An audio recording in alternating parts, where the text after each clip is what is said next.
Inside the training room, Mujin keeps swinging until sweat covers his entire body. His siblings, Dojin and Soyeon, secretly come to check on him because they are worried he might destroy himself before the fight even begins.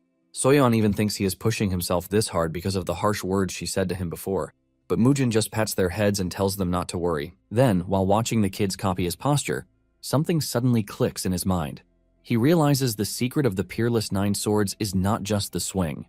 It is the breathing. The moment he starts using the breathing technique, his movement changes completely. His 100-kilo sword becomes lighter, his energy flows better, and he finally understands how movement arts work. Then, with one powerful swing, Mujin cuts down a statue.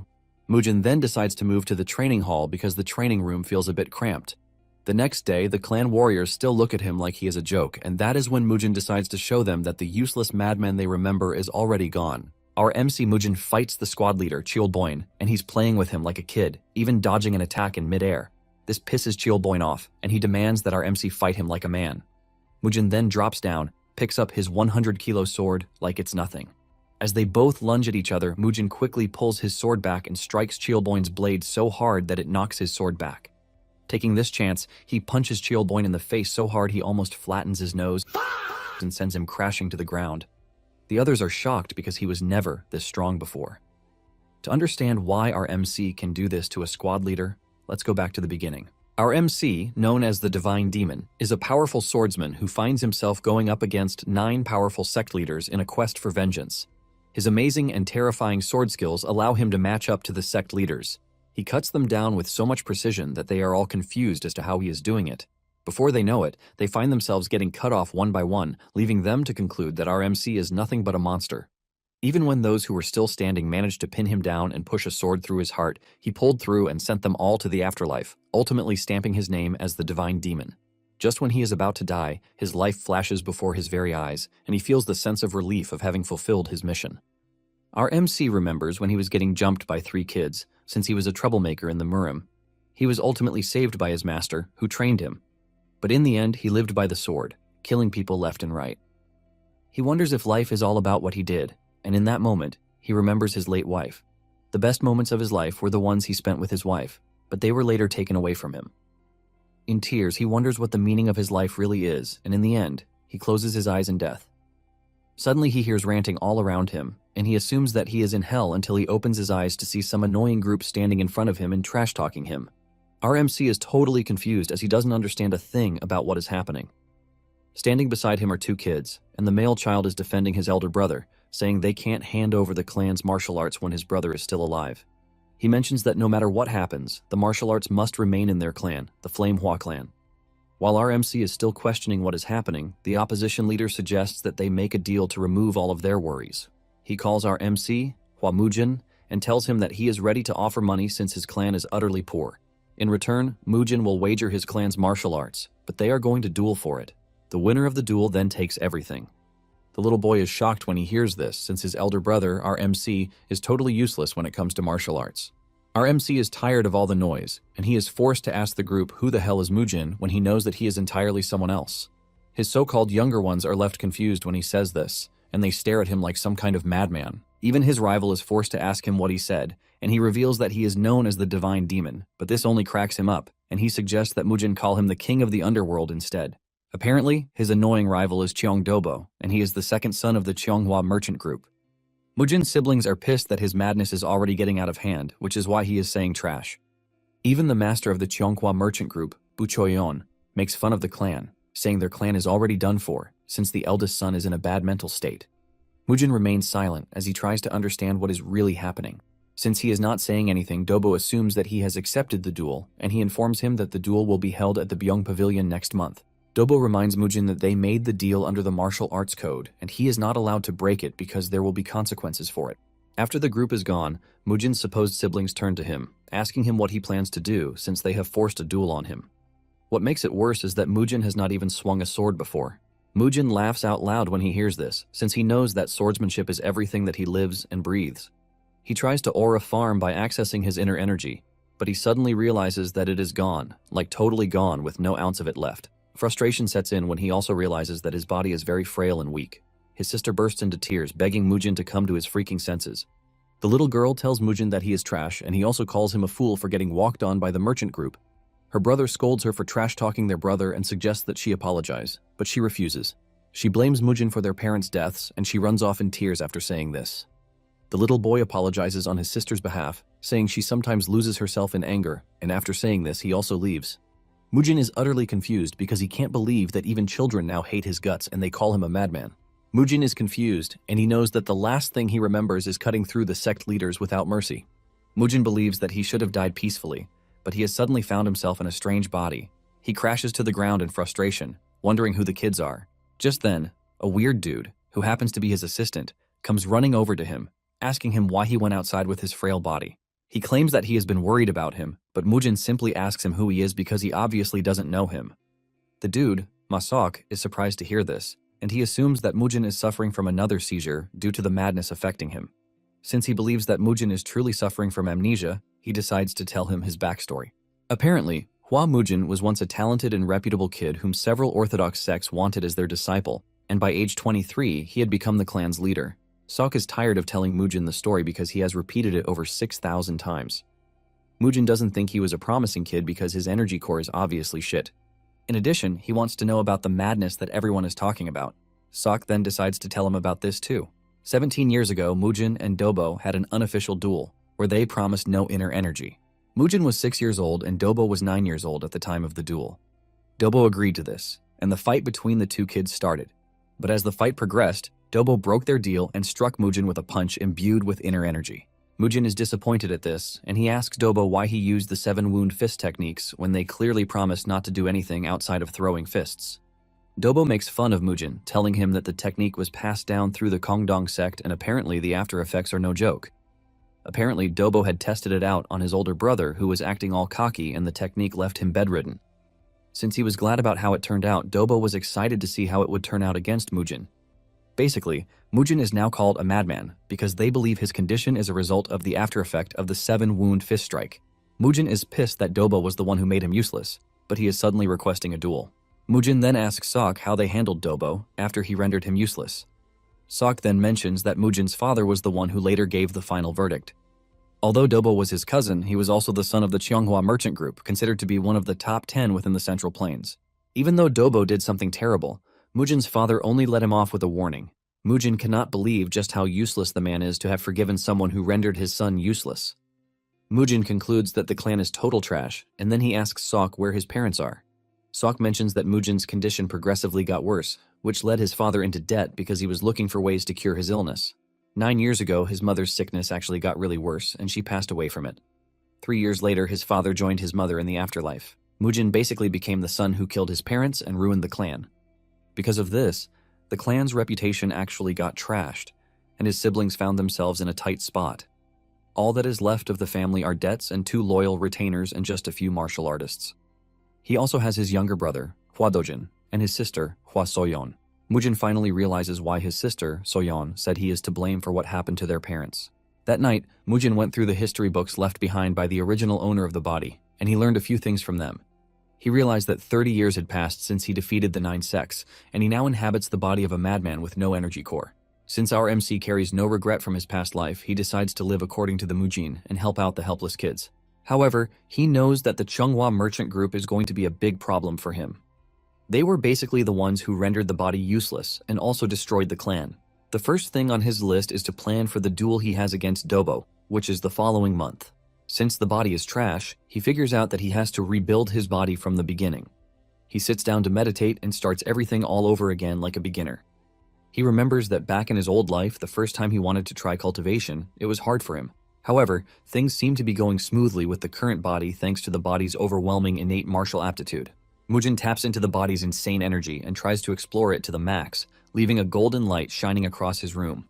Momentarily, Sok and the retainers hear his scream and struggle from where they are, causing them to rush into his room. They find him on the floor, and one of the retainers jokingly says he is dead. He checks Mujin's pulse and realizes that it is stronger than before, but Mujin suddenly grabs him, asking him why his body is suffering from immeasurable pain just because he tried to form an energy core. The retainer is confused by this, and Mujin repeats himself, saying he wants to know if his body has some special constitution. The retainer then reveals his constitution is the heavenly martial body. Apparently, it is a rare heroic constitution, which is chosen by the heavens. Mujin gets hit with another wave of pain, and he finally figures out that the body's constitution is exactly the opposite of the demonic arts. Basically, a body of pure, upright energy will suffer intense pain when it tries to practice demonic arts. Mujin screams in pain, wondering why he got a body cursed with a very different constitution out of all the constitutions available. He concludes that things are really bad for him because the duel is just in a month. As he lies down in pain, he asks Sok who the two men are. Sok reveals that the man in green is the chief steward, Do Baekshun, and the man in red is an elder, Jo Hwanbong. The moment he hears the name Jo, he remembers something from his past life, but the pain he is feeling is too much, and he ends up passing out. 3 days later, Mujin finally gets up from where he has been lying down, but Sok is worried that he is not taking enough rest. Mujin mentions that he is tired of lying down since he has a duel coming up, and he urges Sok to get him swords. Sok manages to keep himself from laughing when he hears this because the clan is still trying to get what to eat, and Mujin is asking for swords. Mujin is forced to ask if there is no money in the family, and Sok mentions that they are currently taking out loans from an unorthodox sect named the Bangho sect. Because the sect operates on a very high interest rate, they have found themselves in a whole lot of debt. It finally dawns on Mujin that to help the clan, he needs to resolve the money issue first. Nonetheless, Mujin doesn't think taking out more loans is going to hurt, since they are already drowning in debt. Sok is worried about this, but Mujin tells him to shut his mouth and write a letter to the two elders because he is going out on a walk. When the elders heard of this, they got worried about the fact that Mujin had made his way to the dangerous Bangho sect. Momentarily, Mujin and Sok arrive at the entrance of the Bangho sect. Mujin tells the big bodyguard to inform his boss that he would like to see him. The dude, Kang Noho, is not out to play games, and he tells Mujin to get himself into the building if he is there to gamble. Mujin insists that Kang take him to his boss, but this starts to piss Kang off. Sok quickly cuts in, urging Kang to calm down because Mujin is not right in the head. The tension between the two continues to rise until the vice master, Ma Jungbo of the sect, shows up, demanding to know what the issue is. Kang then tells his boss that Mujin is trying to meet their top boss. Ma asks him why he would like to meet their boss, and Mujin says he would want more loans. Ma then tells Mujin that he doesn't need to see the leader to get a loan, and he invites him into the building. Mujin and Sok soon find themselves going deeper into the manor using a wooden bridge, while they are being escorted by armed swordsmen. Sok is worried about the whole thing, and he tells Mujin that they still have the chance to go back before it is too late. Mujin disagrees with him, saying they have made it a long way already. Sok then tells him that there was a particular granny who saw the leader of the sect fighting, and it turns out that the leader is quite powerful because he overwhelmed his opponent in seconds. Apparently, the leader is a martial artist who has learned a powerful killing technique. Mujin is questioning Sok's reason for telling him this when Ma cuts in, saying Sok is more knowledgeable because he caught on pretty quickly. However, it is already too late for them, because they have reached a deeper part of the cave, and before the two know it, they find themselves surrounded by armed swordsmen. Mujin is disappointed, and he asks Ma if this was his plan from the onset. Ma confirms this, and says he intentionally led him in because he obviously cannot touch him in public. However, he's not ready to give him a free hand the same way he gave his parents. Sok is not arguing with the group, but he begs them to let his master live. Mujin, on the other hand, is pissed when Ma mentions his parents because he obviously has no parents until it suddenly dawns on him that he is now in another body. Since everything is ready, Ma orders his men to teach Mujin a lesson. One of them, who is very eager to carry out the order, goes after Mujin and throws a punch at him. Sok almost faints in fear when he sees the punch coming straight toward them. Surprisingly, Mujin blocks the dude's punch, ultimately shattering his bones from the inside. The dude screams in pain and crashes to the ground while claiming that Mujin used some sort of cheap tricks on him. Mujin teases him, saying he actually has soft bones compared to his size. Mujin figures out that he has to do things without the use of his pure power. Ma is pissed that his men are wasting time, and he orders them to finish Mujin off. One of the swordsmen charges straight at him with his sword, but Mujin easily dodges the strike and figures out that he has to keep moving since he can't match the dude's power. Using his flexible body, he is able to dodge and deliver a headbutt that crushes the dude's face. The dude falls back, screaming in pain, while his colleague takes over from him and tries to slash Mujin, but Mujin dodges the strike. The attacker tries another strike, but Mujin jumps backward before delivering a kick to knock the dude out of commission. Before the armed men know what is happening, they find themselves getting toyed with, and in no time, they crash to the ground on their knees. Standing in the distance, Sok cries out to make sure that his master is safe, but Mujin calls him a dull head while mentioning that he is fine. Sok is utterly blown away, forcing him to ask Mujin where he learned the martial arts skills that he is using. Mujin then tells the dude that what he is witnessing is not martial arts but something he picked up on the streets. Sok is shocked to hear this since he doesn't remember Mujin spending time on the streets. Ma commends him for successfully dispatching his men, but immediately launches his coin at Mujin with a powerful force behind it. The coin narrowly misses Mujin's head, but he can feel the pressure from the coin, shocking him. Ma then angrily tells his men to leave because he will take care of Mujin himself. Mujin is surprised that he is facing so much hostility when all he wants to do is talk to their boss. Ma angrily replies that his boss is not someone that a trash fellow like Mujin can meet. Ma angrily whips out his sword and lunges toward Mujin, ready to take him down. In a surprising turn of events, Mujin blocks his power strike with a pair of chopsticks. Ma is shocked when he sees this, but little does he know that this is all Mujin could get, since he has no money for a sword. Mujin and Ma continue to exchange blows, but Mujin stands his ground with some excellent martial arts. Before Ma knows it, he finds his hand impaled with one of the chopsticks. Ma cannot believe that Mujin was able to find an opening even though he was trying his best to cut him down. While Ma is struggling, Mujin is busy having fun, while telling Ma that he might just regret himself if he decides to underrate chopsticks. Before Ma knows it, he finds himself struggling against chopsticks, leaving him surprised because he believed that Mujin was just a weakling who could not use chi. Ma is left to wonder how Mujin is able to reach such a terrifying state in a short space of time, but he doesn't want to believe that Mujin is the same person that he knows.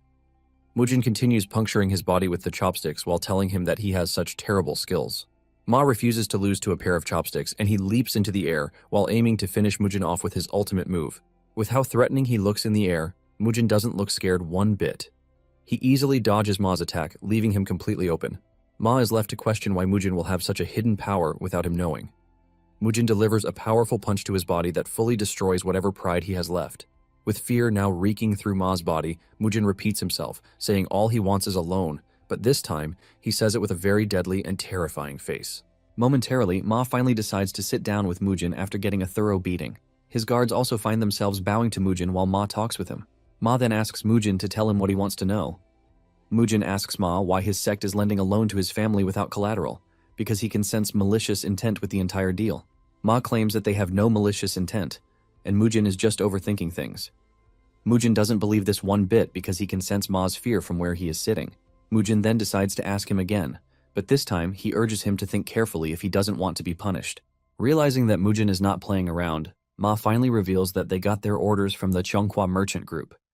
Mujin is not surprised to hear this because he knows that the group was involved in some way. He then asks Ma what sort of deal it is that they made with the Cheonghua group. Ma is hesitant to speak, but Mujin quickly lets him know that if he dies defending the merchant group, he won't be missed. Ma takes some wisdom from what Mujin said and reveals that the merchant group ordered them to lend Mujin's clan whatever amount of money they want, but at a crazy high interest. In exchange for making the Hua clan fall, the Bangho sect will get the Hua lands after they are kicked off the chessboard. It finally dawns on Mujin that the family land was the collateral all along. Mujin then asks Ma how much 300 gold coins that he wants to borrow will amount to in a year. According to the contract, Ma reveals that the 300 gold coins would have amounted to 5,000 gold coins in repayment. Mujin is disgusted by this, but he really doesn't care, and he accepts the deal. With a more serious face, he asks Ma who helps them in cleaning up their messes. Ma then mentions that one of them is the social sect of the Four Martial Heavens, an alliance of unorthodox sects. Mujin is surprised to hear this, and Sok mentions that it is a new alliance. Mujin is irritated by the Four Martial Heavens, and he even calls the B word. Sok believes that his master's madness is playing because he has never seen him meet the alliance in the past, but he is literally cursing them out. Mujin then tells Sok that he doesn't have to worry about it because he is not in the mood to explain. Mujin is already getting tired of waiting, forcing him to ask about the dude who went to bring the money. The dude soon arrives with a box filled with the 300 gold coins that he needs. Mujin's eyes light up in happiness when he sees this, and he assumes that it should be enough. He tells Sok that it is time for them to leave, but Sok is still skeptical about the whole borrowing of a thing. Mujin simply tells him to shut his trap hole and take the money so that they can leave. Ma and his guards escort Mujin to the entrance when he is about to leave. Mujin then tells him to write down the date in his ledger, and he promises to clear all of the clan's debts once he has finished his business with the Cheonghua merchant group. In addition, Mujin warns Ma about taking money from the common folks, and failure to adhere to this will lead to serious punishment. Ma acknowledges the order, but deep down, he is pissed, and he cannot wait to see Mujin get screwed over. Momentarily, Sok and Mujin arrive at the house, and they are welcomed by the two elders. They immediately become worried when they see blood on Mujin's clothes, but he assures them that it is not his own. They ask him what happened at the sect, and he tells them that he simply went to borrow money. Mujin claims that the clan is in need of money because they need to feed their warriors to prevent the little they have left from running off. The elders don't want to believe that it was the sect that borrowed Mujin the money, and they assumed that he stole it. Mujin tells the elders that the sect has everything documented in their ledger, according to what he told them. Mujin then tells the elder that all he needs from them is to take care of his siblings and make sure that they are well fed and clothed. After handing out his instructions, he simply wishes them luck before walking away. Mujin then visits his parents' memorial room, but since he didn't have parents in his past life, he has no idea what to say. He finally opens his mouth to tell them that the money issue has been solved, and he also promises to take care of his siblings and servants, and by this, he urges his parents to rest in the afterlife. He also assures them that he is going to beat the brakes off of Dobo for challenging him to a duel. Unknown to him, he is being watched by Soyeon and Dojin, and the kids look absolutely impressed. Later on, Mujin ordered 3 swords that weigh 50 kilograms, 80 kilograms, and 110 kilograms respectively.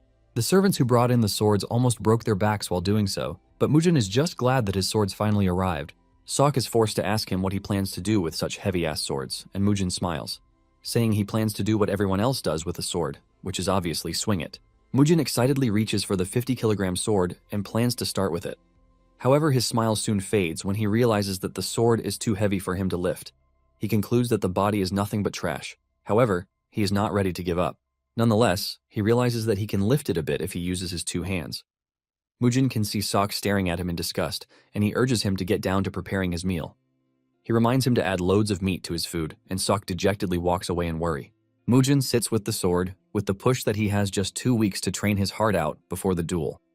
His body's constitution, which is the heavenly martial body, is the total opposite of the demonic arts that his master taught him. He figures out that the only solution he has is to learn the martial art of his master's friend, the peerless 9 swords. Refusing to give up, he starts swinging the sword by force inside the house. Meanwhile, Dobo has gotten the information that Mujin dealt with the Bangho boys so harshly that they will not be able to move for 2 weeks. Dobo is surprised to hear this since Mujin lacks an energy core to have pulled it off. Dobo smiles evilly while thinking of preparing something sinister ahead of the fight. Dobo is also excited to see what Mujin has hidden inside him when they finally go against each other in the duel. Momentarily, Mujin begins training his body in the hardest way possible. He figures out that he should be able to push the body to its limit since it's a body blessed by the heavens. While training, Sok is always preparing whatever it is that he needs. He believes that with the preparations, he will finally get the chance to start his training fully. He picks up the 50-kilo sword and starts swinging it around, while remembering what his old master told him. After trying out the first form, Mujin wastes no time graduating to the second form. He remembers what his master told him that no matter what weapon he faces, he is going to come out victorious. As the training progresses, he realizes that he is already getting overwhelmed, but he figures out that he has to endure it. In no time, he finds himself wielding the sword comfortably, and even leaping around the room as if the sword were not heavy. Momentarily, he moves over to the third form, while also trying his best to control his chi to become as powerful as it can. To help him with his training, he has a bunch of training items already prepared to simulate what a real battle will look like. His first opponent was a hardball, which he managed to dodge for some time before getting hit from behind. After this, he faces off against spiked bamboos, and by using the fourth form of the sword, he cuts down the bamboos. Apparently, his sword skill might look simple, but it is quite dangerous as it can cut through a whole load of things. Even with how much he tried, he was not able to hit logs flying at him with his fourth form, forcing him to graduate to the fifth form. This time, he slices them all with his powerful fifth form. With his sword's power, he is confident that nothing can stop him, and numbers are nothing. After moving past the logs, he faces off against candles placed in bamboo, and for this, he employs his sixth form. He swung his sword so hard that it blew out all of the candles at once. Once he overcomes this, he figures out that his next stop is outside the house, where he can use his seventh form. Using his powerful seventh form, he scales through yet again. In no time, he reaches the ninth form with the determination that there is nothing his sword cannot cut through. He finally reaches the peak stage for the sword, and Mujin crashes to the ground in relief. But at the same time, he is not entirely pissed because he can't replicate his final form from his old life. He remembers taking teachings from his teacher when he was younger, but at the start, he never really took his master's teaching seriously. He believes that his master's friend was just taking a piss, while saying the trash and impossible feats about cutting down everything with a sword. His master admits that it might sound crazy, but he is not willing to allow his friend's martial arts to die. Since he was not able to properly inherit it, he wants Mujin to do so on his behalf. His master let him know that his late friend was the only swordsman who could go head-to-head with his skills. To make it more interesting, he had no chi, but Mujin's master says there is the possibility that he was using movement arts. Because those in his sect couldn't properly learn it, he decided to teach Mujin's master in an attempt to pass it on to someone worthy of it. After hearing this, Mujin laughs out loud to mock the arts, but his master flicks him on the head so hard that it almost crushes his skull. He tells Mujin that he has to follow whatever instruction he gives him, and Mujin has no choice but to accept his master's wishes. His master told him that if he performed the sword art 1,000 times, his body would change. But if he performed it 100,000 times, his chi would begin to enter his sword. Basically, swinging it 1,000,000 times will make him invincible to even the most powerful swordsman. Mujin was blown away by this because it is going to take him 3 years to finish the cycle if he swings his sword 1,000 times a day. This leaves Mujin asking his master if his friend truly matched his skill, but he says he has no idea, but he is pretty sure that one of them would have died if they had gone all out. Because of this, Mujin became curious about what kind of man his master's friend was. Mujin finally wakes up from different resounding slaps from Sok. Mujin figures out that he has a long way to go because he fainted just after practicing the move once, and he is nowhere near 1,000. Nonetheless, he has to eat because it is already late, and when he looks at the plate of food in front of him, he realizes that it is pork. He is disappointed, and he tells Sok to get pork the next time, since it is the easiest to help bulk up. He lets Sok know that he is free to use the money that they borrowed from the Bangho sect because he can easily borrow more later. He tells Sok that his plan is to keep eating beef for the rest of the duration that he fights Dobo. Sok then asks Mujin when he learned the martial arts that he learned because he is pretty sure that Mujin didn't know martial arts before. Since Mujin has told his siblings already, he figures out that telling Sok is also not a bad idea.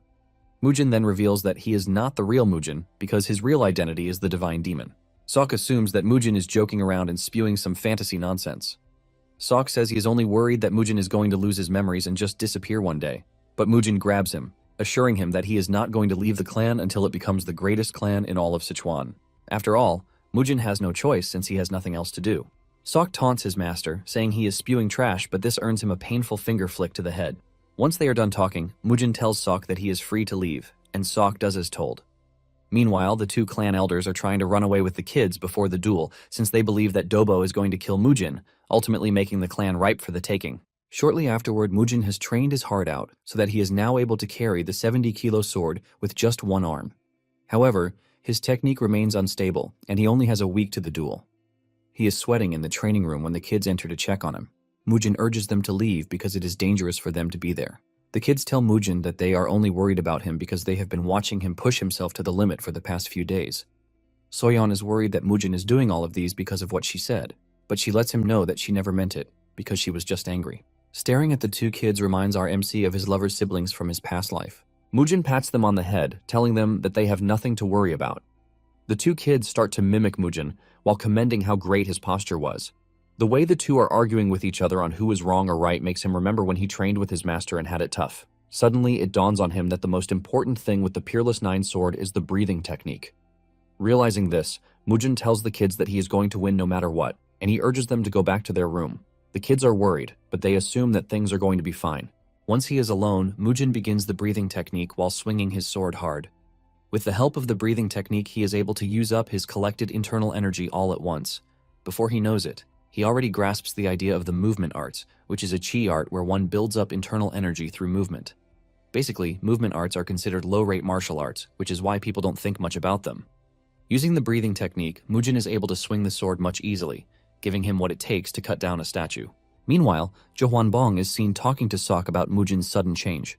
Sok tries to attribute Mujin's sudden healthiness to the one wudang session that he went through, but Jo is not a fool. He tells Sok to make sure he reports whatever changes he comes across to him. Sok makes his way to where his master is training, only to find it upside down.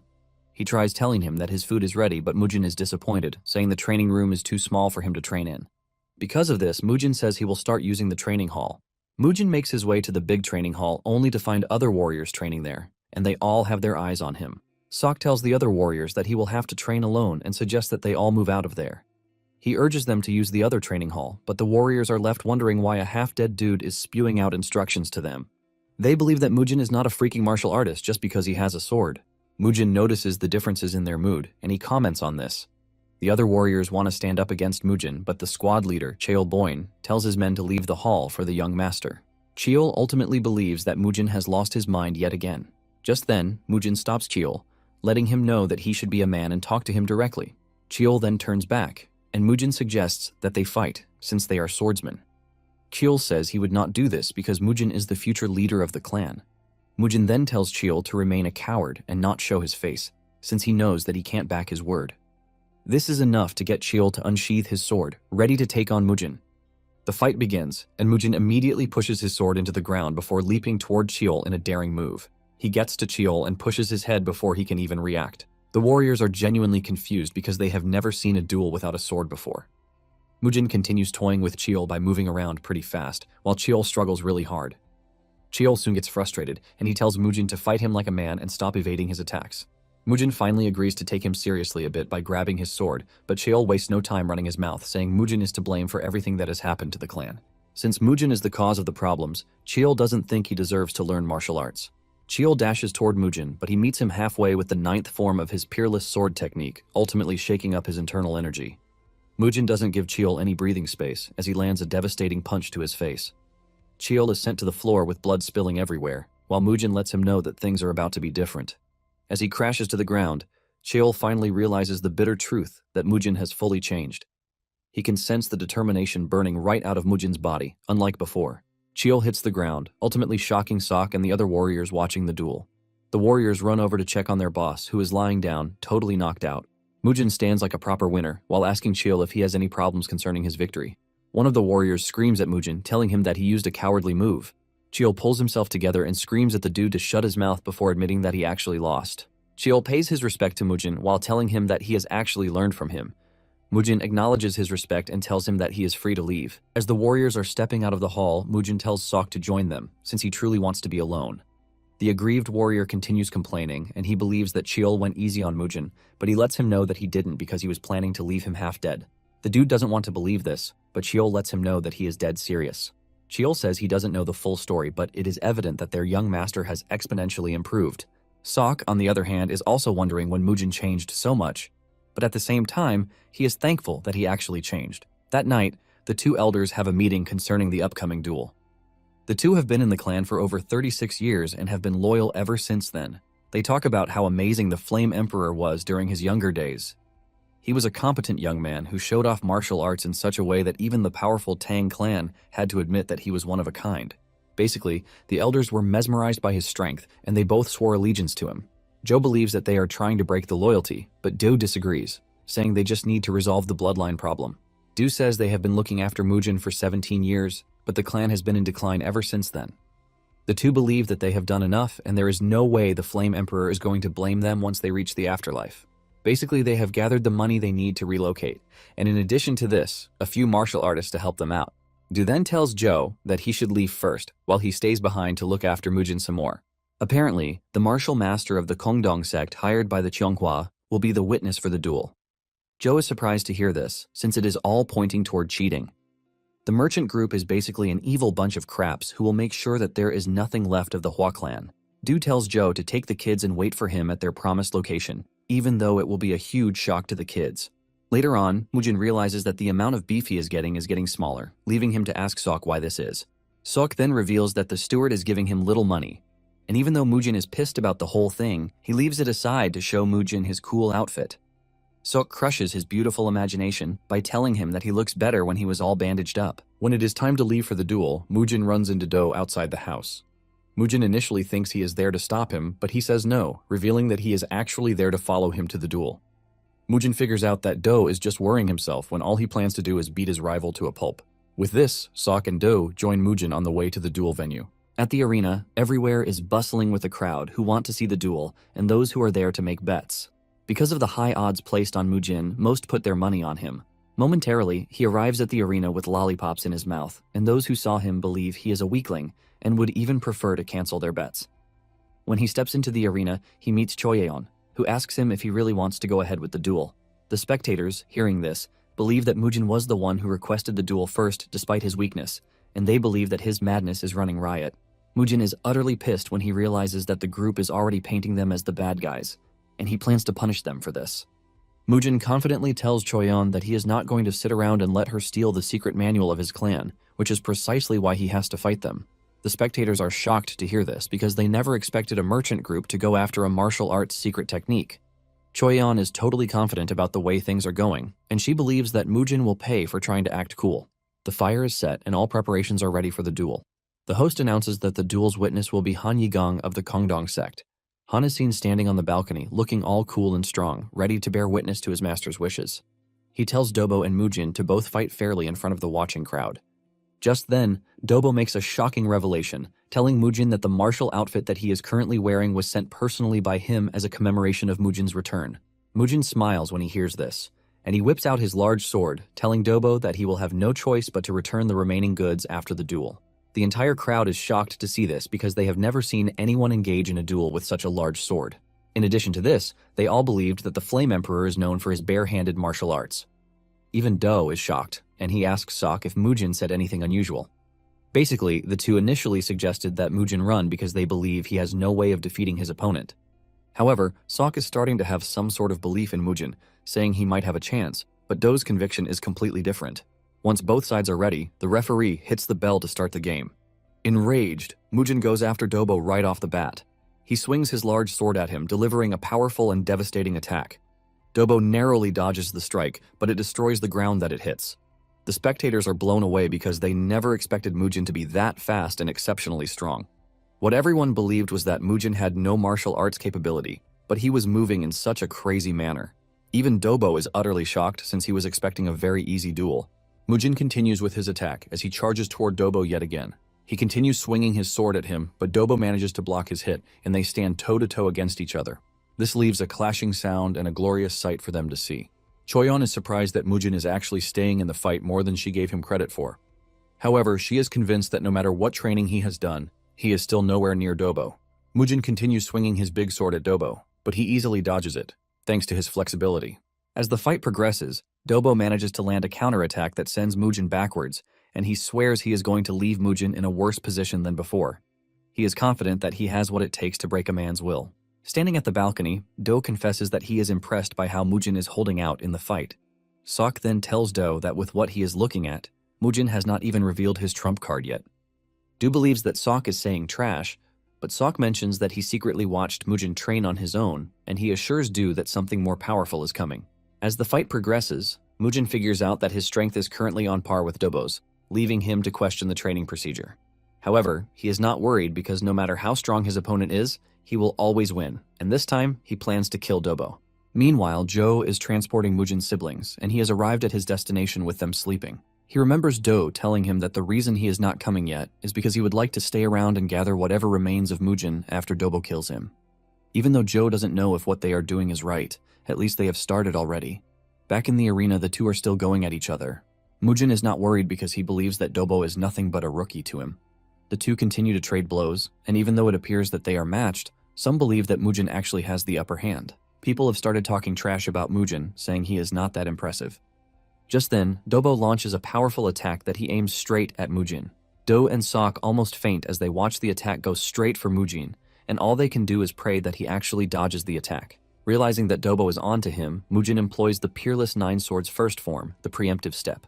Dobo lands his hit, but thanks to the technique that Mujin used, he is able to block it, leaving the crowd in shock. Even Dobo is shocked, and he is forced to move backwards. Realizing that Mujin is going crazy, Dobo gathers his inner energy in preparation for a final strike. However, Mujin makes fun of him, saying his inner energy gathering is too slow. Mujin then activates his technique's second form, and he dashes toward Dobo with so much malice. Dobo can feel this, and all he can do is block Mujin's attack in a struggle, leaving him totally confused as he cannot believe that he is losing to Mujin. Dobo puts all of his strength into blocking Mujin's attack, but before he knows it, his sword shatters right in front of him. Mujin's sword passes through, slashing Dobo really hard. Dobo is thrown to the ground while Choyeon screams in frustration, calling out Dobo's name.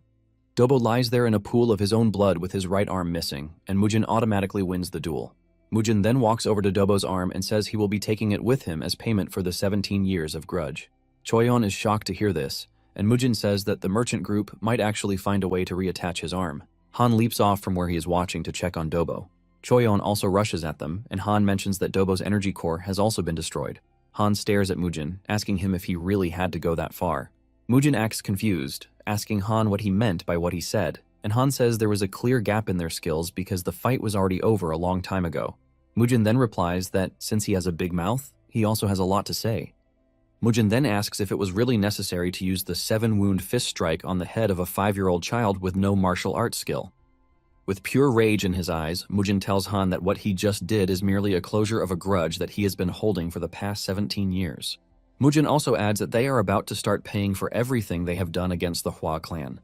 With clear malice, he urges Han and his subordinates to prepare themselves very well. Choyeon crashes to her knees in pain, swearing that she will never forget what Mujin just did. As Mujin walks away from the stage, the spectators cheer for his victory because they are impressed by how he crushed Dobo. In addition to the beautiful things that they witnessed, they realized that they had never seen the sword he had used in the past. Basically, they are all hyped because a new martial arts master has been born. Do and Sok rush to meet Mujin, and he tells them that it is time they head back home. As he walks away, he suddenly turns back, asking Do if he has spent all the gold he entrusted to him. Do nervously replies that there is still a little of it left.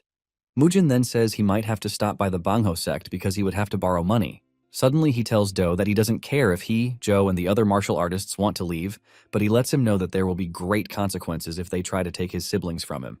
He says this with so much killing intent that it almost cripples Do where he stands. Meanwhile, his siblings are already screaming at Joe for taking them away when they are supposed to be watching their brothers duel. Joe knows that they are done for when he reads the letter that the pigeon just delivered and realizes that Mujin unexpectedly won the fight. Do told him in the letter that they had been discovered, and he urged him to return to the house immediately. Without delay, Joe starts riding back home, but in fear, while the kids are celebrating that they want to go back and see their brother. Later on, Mujin tells Do that it is time for him to deal with the Bangho sect, and he tells Do not to worry himself about anything. Even though Mujin is now considered to be capable, Do urges him not to get himself entangled with the Sosol sect in whatever way. Realizing that the old man is just overthinking things, Mujin tells him that he won't. With this, Mujin heads out to meet the Bangho sect, but Sok is worried that things might turn out horribly. Mujin says he can't delay things any further, and he urges Sok to stay very close behind him. Momentarily, Mujin arrives at the Bangho sect, shocking Ma because he never thought he would see Mujin again. Mujin tells Ma that he is there to pay back his debts, while also making fun of Ma because their sect now looks deserted. Ma tries to cover up their loss by saying most of the gamblers in the region only left because they needed to watch his duel against Dobo. Since he claims that everyone went to watch him fight, Mujin asks him if he held betting pools on his match. Without a doubt, Mujin is pretty sure that they gave him the higher odds. And from this, they would have made a bulk load of money. Since they have made some money, Mujin automatically reveals his interest, and Ma obviously knows that he is about to milk them. To avoid getting into any trouble with him, Ma tells him that they are going to express their gratitude. Mujin is pleased to hear this, since everyone obviously likes money. Ma can sense the cold aura coming from Mujin's body, and it simply shows that he is filled with so much killing intent. Mujin then asks Ma about his boss, and this shocks Ma, asking him why he wants to know where their boss is. Mujin slams his hand on the table, telling Ma that he is pissed when he has to ask a question more than once. Mujin is about to run wild when the leader of the sect, Chai Wongyol, appears in the room. Mujin is surprised to see an ugly face who turns out to be the leader of the sect. Che confesses that his boys have already told him about Mujin, and Mujin asks him why it is so hard to see him. Mujin doesn't hold back from taunting him, telling him that he has an ugly face. Standing behind Che is an interesting fellow, and Mujin asks if the fellow is his servant.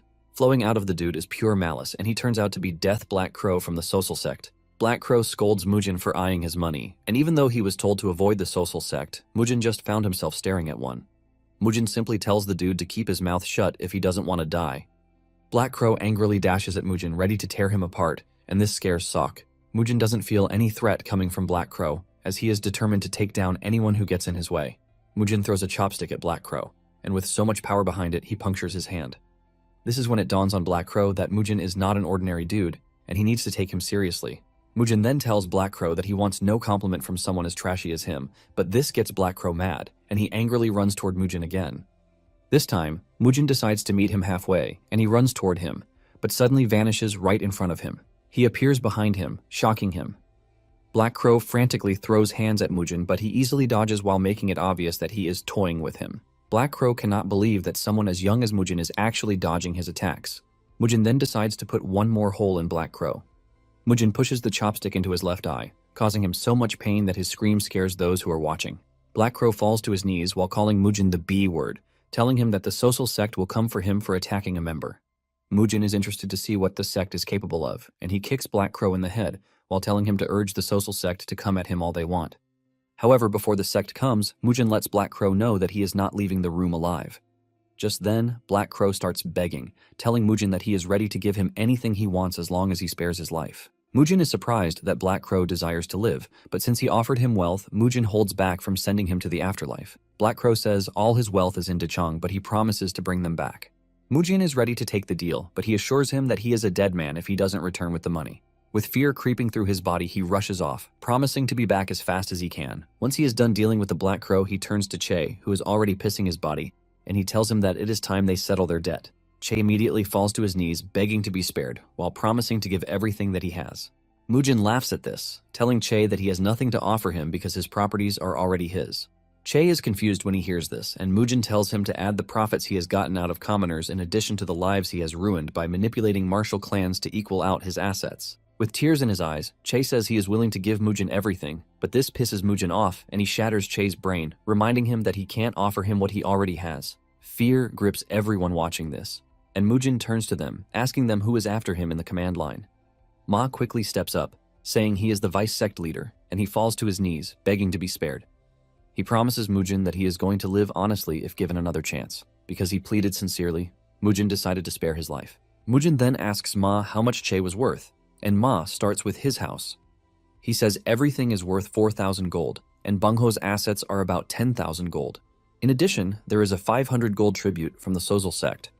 Basically everything totals over 20,000 gold, and Mujin mentions that he wants everything to come to him. Ma then tells him that he is going to prepare everything and bring it to him. Mujin is pleased to hear this, since he wants everything handled without delay. Once Ma is gone, Mujin stares at the other sect officers with a very deadly expression, and he tells them to start negotiating their lives. This shocks them, and he reminds them that Ma is the only person he promised to spare. Fear grips them, and they start begging to be spared. Momentarily, Mujin returns home with several boxes filled with treasures and money, leaving Do shocked. He tells Do that each of the boxes has about 400 gold in it. Do tries to remind Mujin that the Bangho sect is backed by the Sozal sect. However, the main problem is not the Sozal sect, but who is allied with them, and this is a scary dude named Ju Sugang. Do adds that the sect also adds that the sect has the Black Crow and the Red Crow too. The moment he hears Black Crow, Mujin tells Do that he has already dealt with him. This shocks Do, and Mujin tells Do not to place him on the same level as him or Joe, because anyone who comes looking for the clan's trouble will end 6 feet under. After he is done saying this, he tells Do to get him some beef, and he also orders that his siblings are well fed when they return. As Mujin turns around to leave, Do cannot believe that Mujin has already put fear in Black Crow, who is considered a menace across the region. Do basically realizes that Mujin is totally different from the person he once knew. Meanwhile, Choyeon has hired assassins to take out everything dear to Mujin, but she orders them to bring back one of the kids alive. In the past, the Flame Hua clan was pretty successful, and the remarkable man known as the Flame Emperor drew admiration from countless martial artists who were always watching him.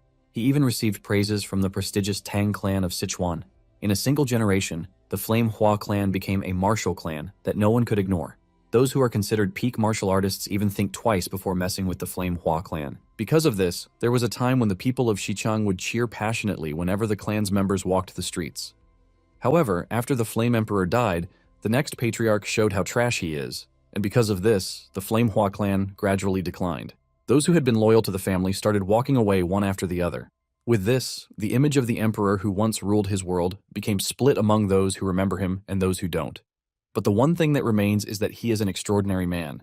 Because of the immense aura that Mujin has when walking, the elders start comparing him to the late emperor. Soon afterward, wounded warriors show up to tell Du that they have been ambushed by assassins, and Elder Joe and a bunch of warriors are the only ones fighting the assassins. The moment Do hears this, he realizes that the 2 young ones are in danger, and he tells the warriors to notify Mujin immediately while he goes ahead of him.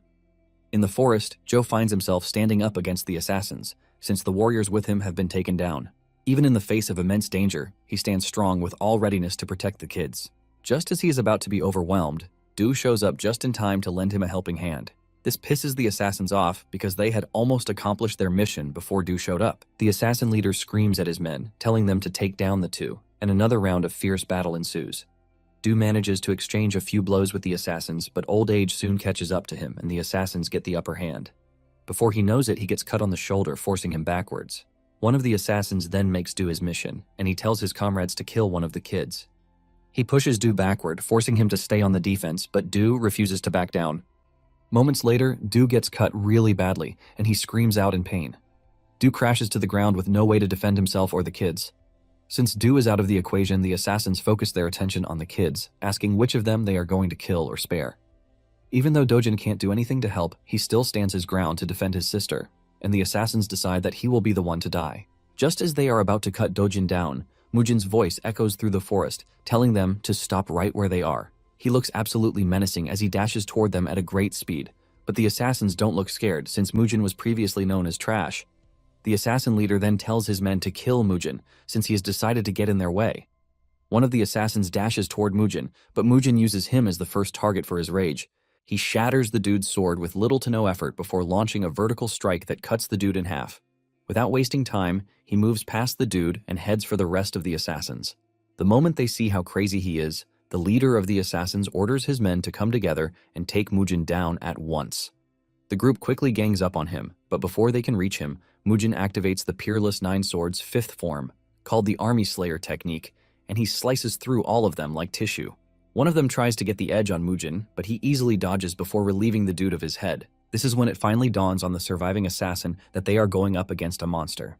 Before he can even make another move, his right arm has left his body and he screams in pain.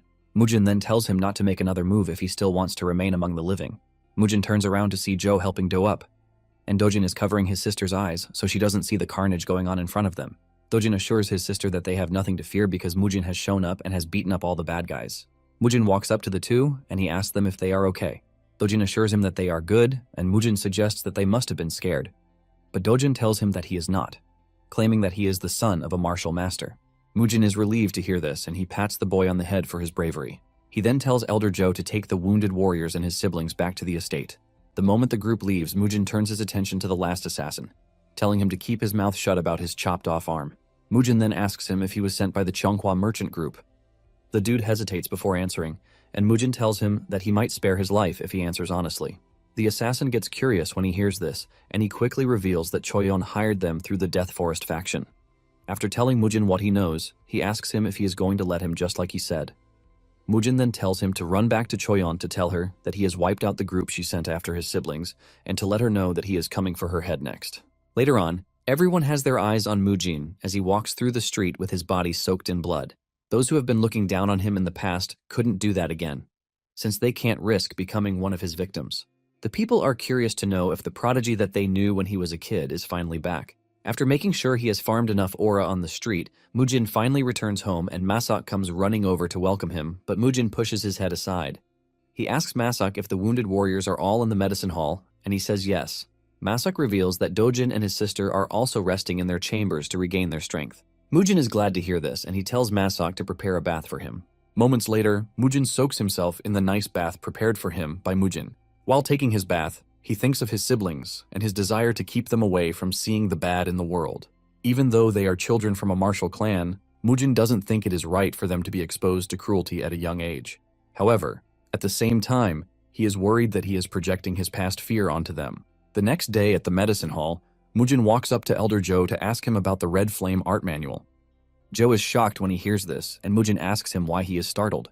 Jo asks him why he is asking for the manual, and Mujin realizes that Jo is worried that he is going to relapse and tear things apart. Jo subtly replies that this is not his reason, and Mujin basically tells him that he is planning to train on his own, since Jo is currently out of commission.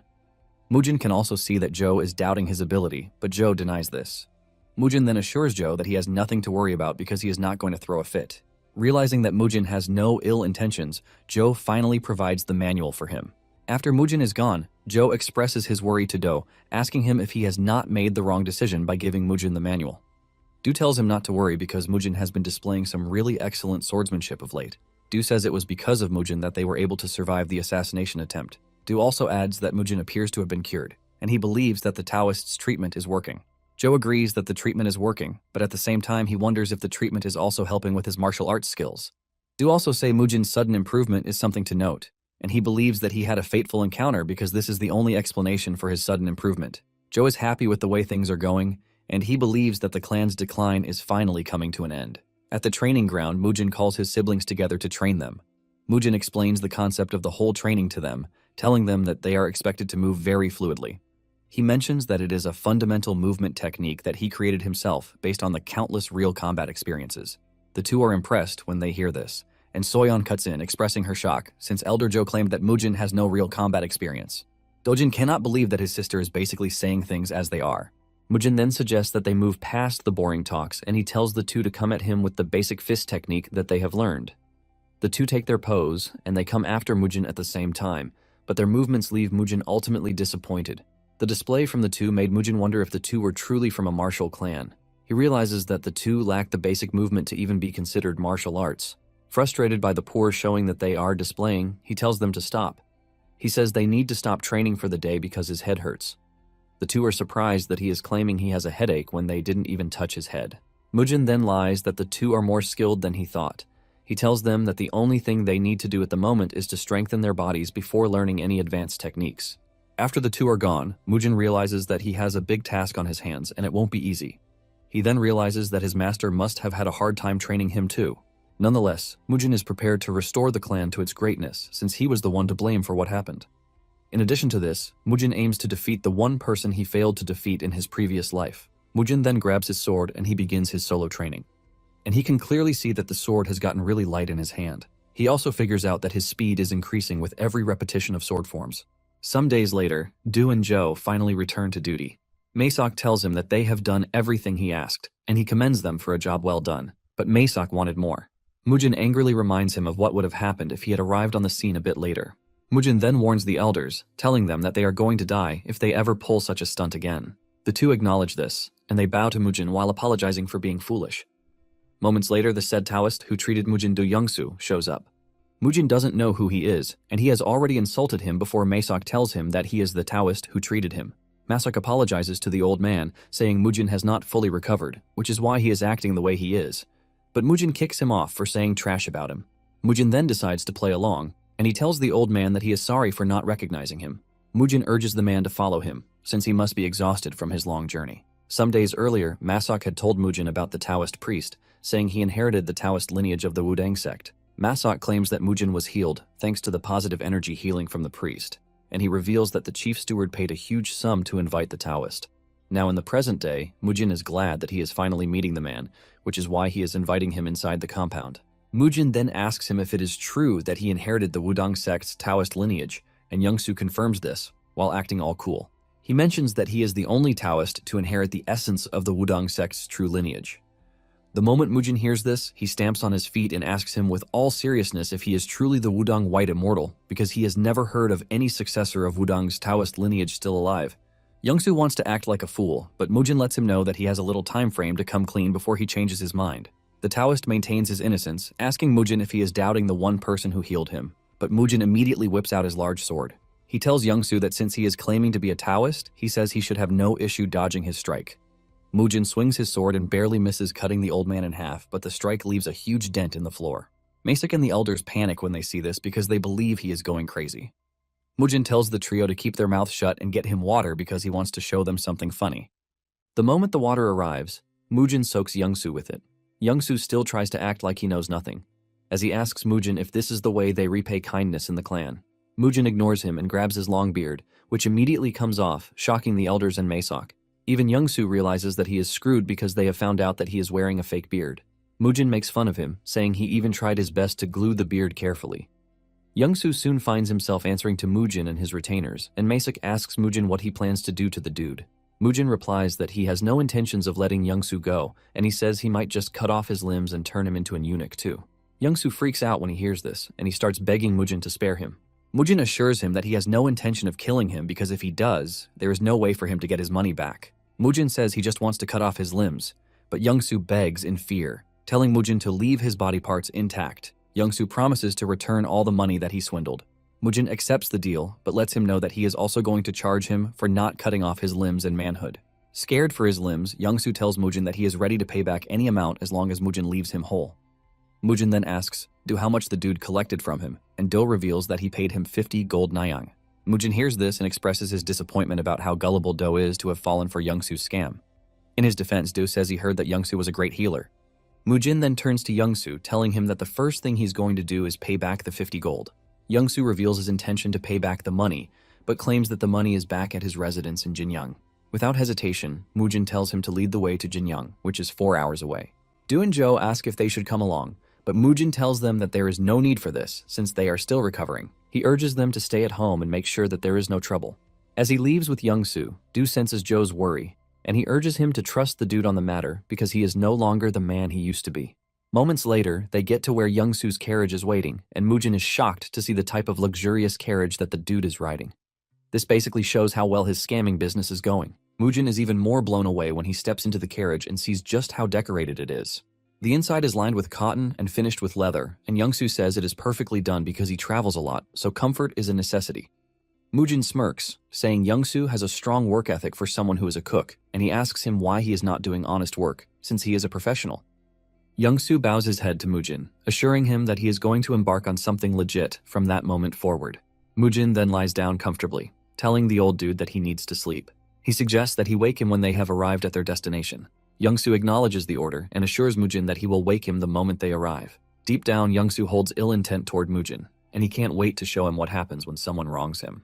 The carriage soon departs, and after some hours of traveling, they arrive in a very silent and secluded area of the forest. Youngsu steps out of the carriage to meet an acquaintance, who appears to be a bandit.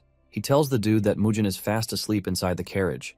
He tells the bandit to drag him out and make an example of him. The big guy is excited to do this because he doesn't know why someone would mess with the business of a Taoist. The big guy walks into the carriage and sends a punch in Mujin's way. Just as his punch is about to land, Mujin turns around to block the punch with his sword. Mujin smiles evilly while asking if they have arrived already. Mujin is disgusted with the guy standing above him, and he sends him flying out of the carriage, shocking Youngsu. The bandit feels the impact of Mujin's hit crawling through his body, and he decides to get serious since the claim about Mujin being impressive is not a false claim. Mujin slowly walks out of the carriage, asking Youngsu when their destination ended up being an isolated forest. Mujin finally realizes that he is a target for the Taoist too. He thought he was just a scammer, but then he figured out that he had other schemes too. Mujin doesn't take offense at this because he was looking for some action anyway. Mujin unleashes an overwhelming aura from his body while telling the big guy that he would like to see what he is made of. The big guy can sense the pressure coming from Mujin, and he calls on the rest of his gang to come out so that they can both take Mujin down together. 3 other big guys emerge from their hiding places, and it turns out that they are known as Zhongshan's 4 demons. The moment Mujin takes a good look at them, he can see that they are wielding demonic energy, but he doesn't say anything about this. Mujin makes reference to the variety in their weapons and tells them that he would like to see the depth of their skills. Without wasting any more time, Mujin dashes toward the leader of the team and pushes him away from his teammates. He puts him on the defensive as he continues launching a series of attacks on him. The rest of the team soon realizes that Mujin is after only the dude, and they mobilize to help him. Even the dude getting attacked is feeling the severe hit from Mujin's strikes. He compares his attacks to those of a heavy mace. He soon loses his balance, and Mujin kicks him in the face, crushing his mouth. Just then, the rest of the team catches up, and the closest tries to take Mujin's head off with his axe, but Mujin easily dodges and delivers a powerful elbow hit to his belly, causing the dude to scream in severe pain. The other 2 try to take Mujin down with a pincer attack, but he dodges, forcing the 2 to overextend their arms. This creates an opening for Mujin to easily punch one of them to the ground. Mujin then goes after the last dude, and the dude tries blocking Mujin's attack with his sword, but it shatters right in front of him.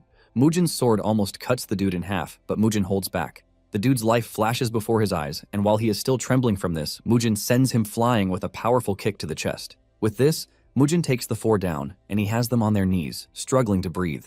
During the fight, he has confirmed that they are using demonic arts, but this leaves him wondering how there are demonic arts in the Central Plains. Mujin considers them his juniors, and he doesn't want to kill his juniors. He is contemplating on what to do when the leader of the team screams out, telling Mujin that they are conceding defeat. He begs Mujin to spare them, and this is when Youngsu realizes that he is screwed because Mujin was able to easily defeat Zhongshan's 4 demons. The leader of the team admits that they already figured out that Mujin was way above them after the first few moves. Mujin then asks him why they kept messing around when they already knew this. Mujin assures the dudes that he will spare them, but he is going to destroy their energy cores and sever their meridians. The moment they hear this, the team leader goes on his knees and begs Mujin not to ruin their lives as martial artists because they only did what they were told. Mujin then tells the dude to stop whining because they are already old as it is. Mujin demands to know who they learned from, and the dude initially acts confused until Mujin tells him that he would like to know his master. Mujin mentions that he can clearly see that they are using demonic energy, even if it is pathetic.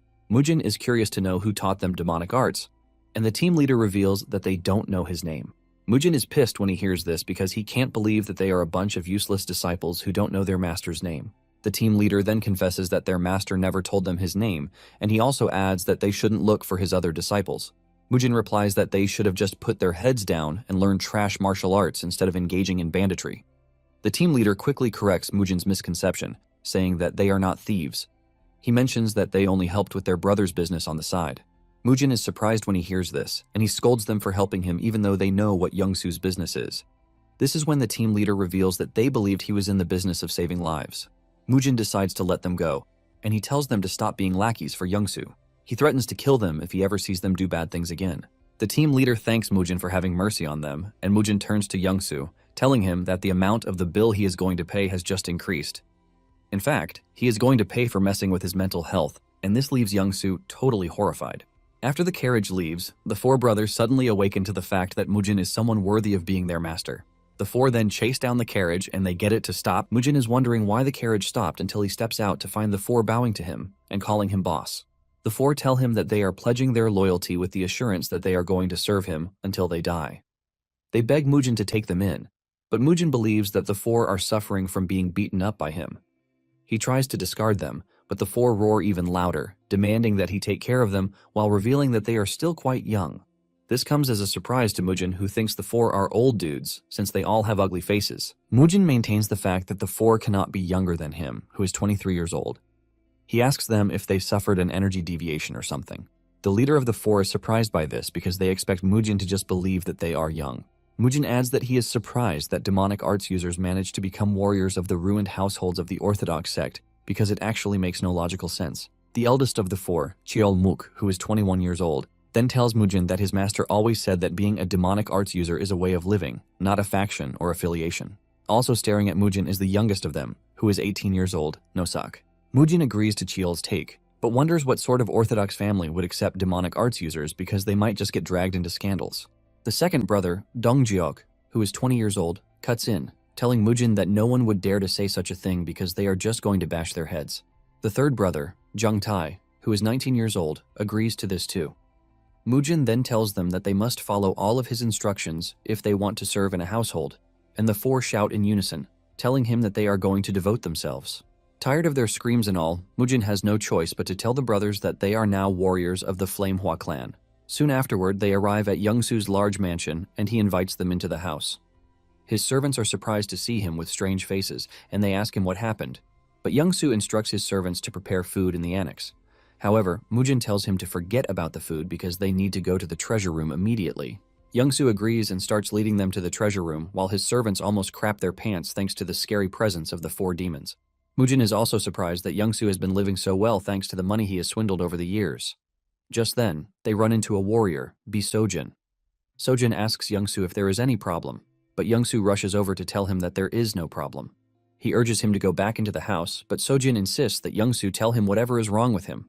Mujin then cuts in, asking Sojin why he keeps sticking his neck into other people's business when they already told him to leave. Mujin mentions that he can clearly see that he is Youngsu's guest, so he should stay away from the entire situation because guests are not supposed to meddle in household affairs.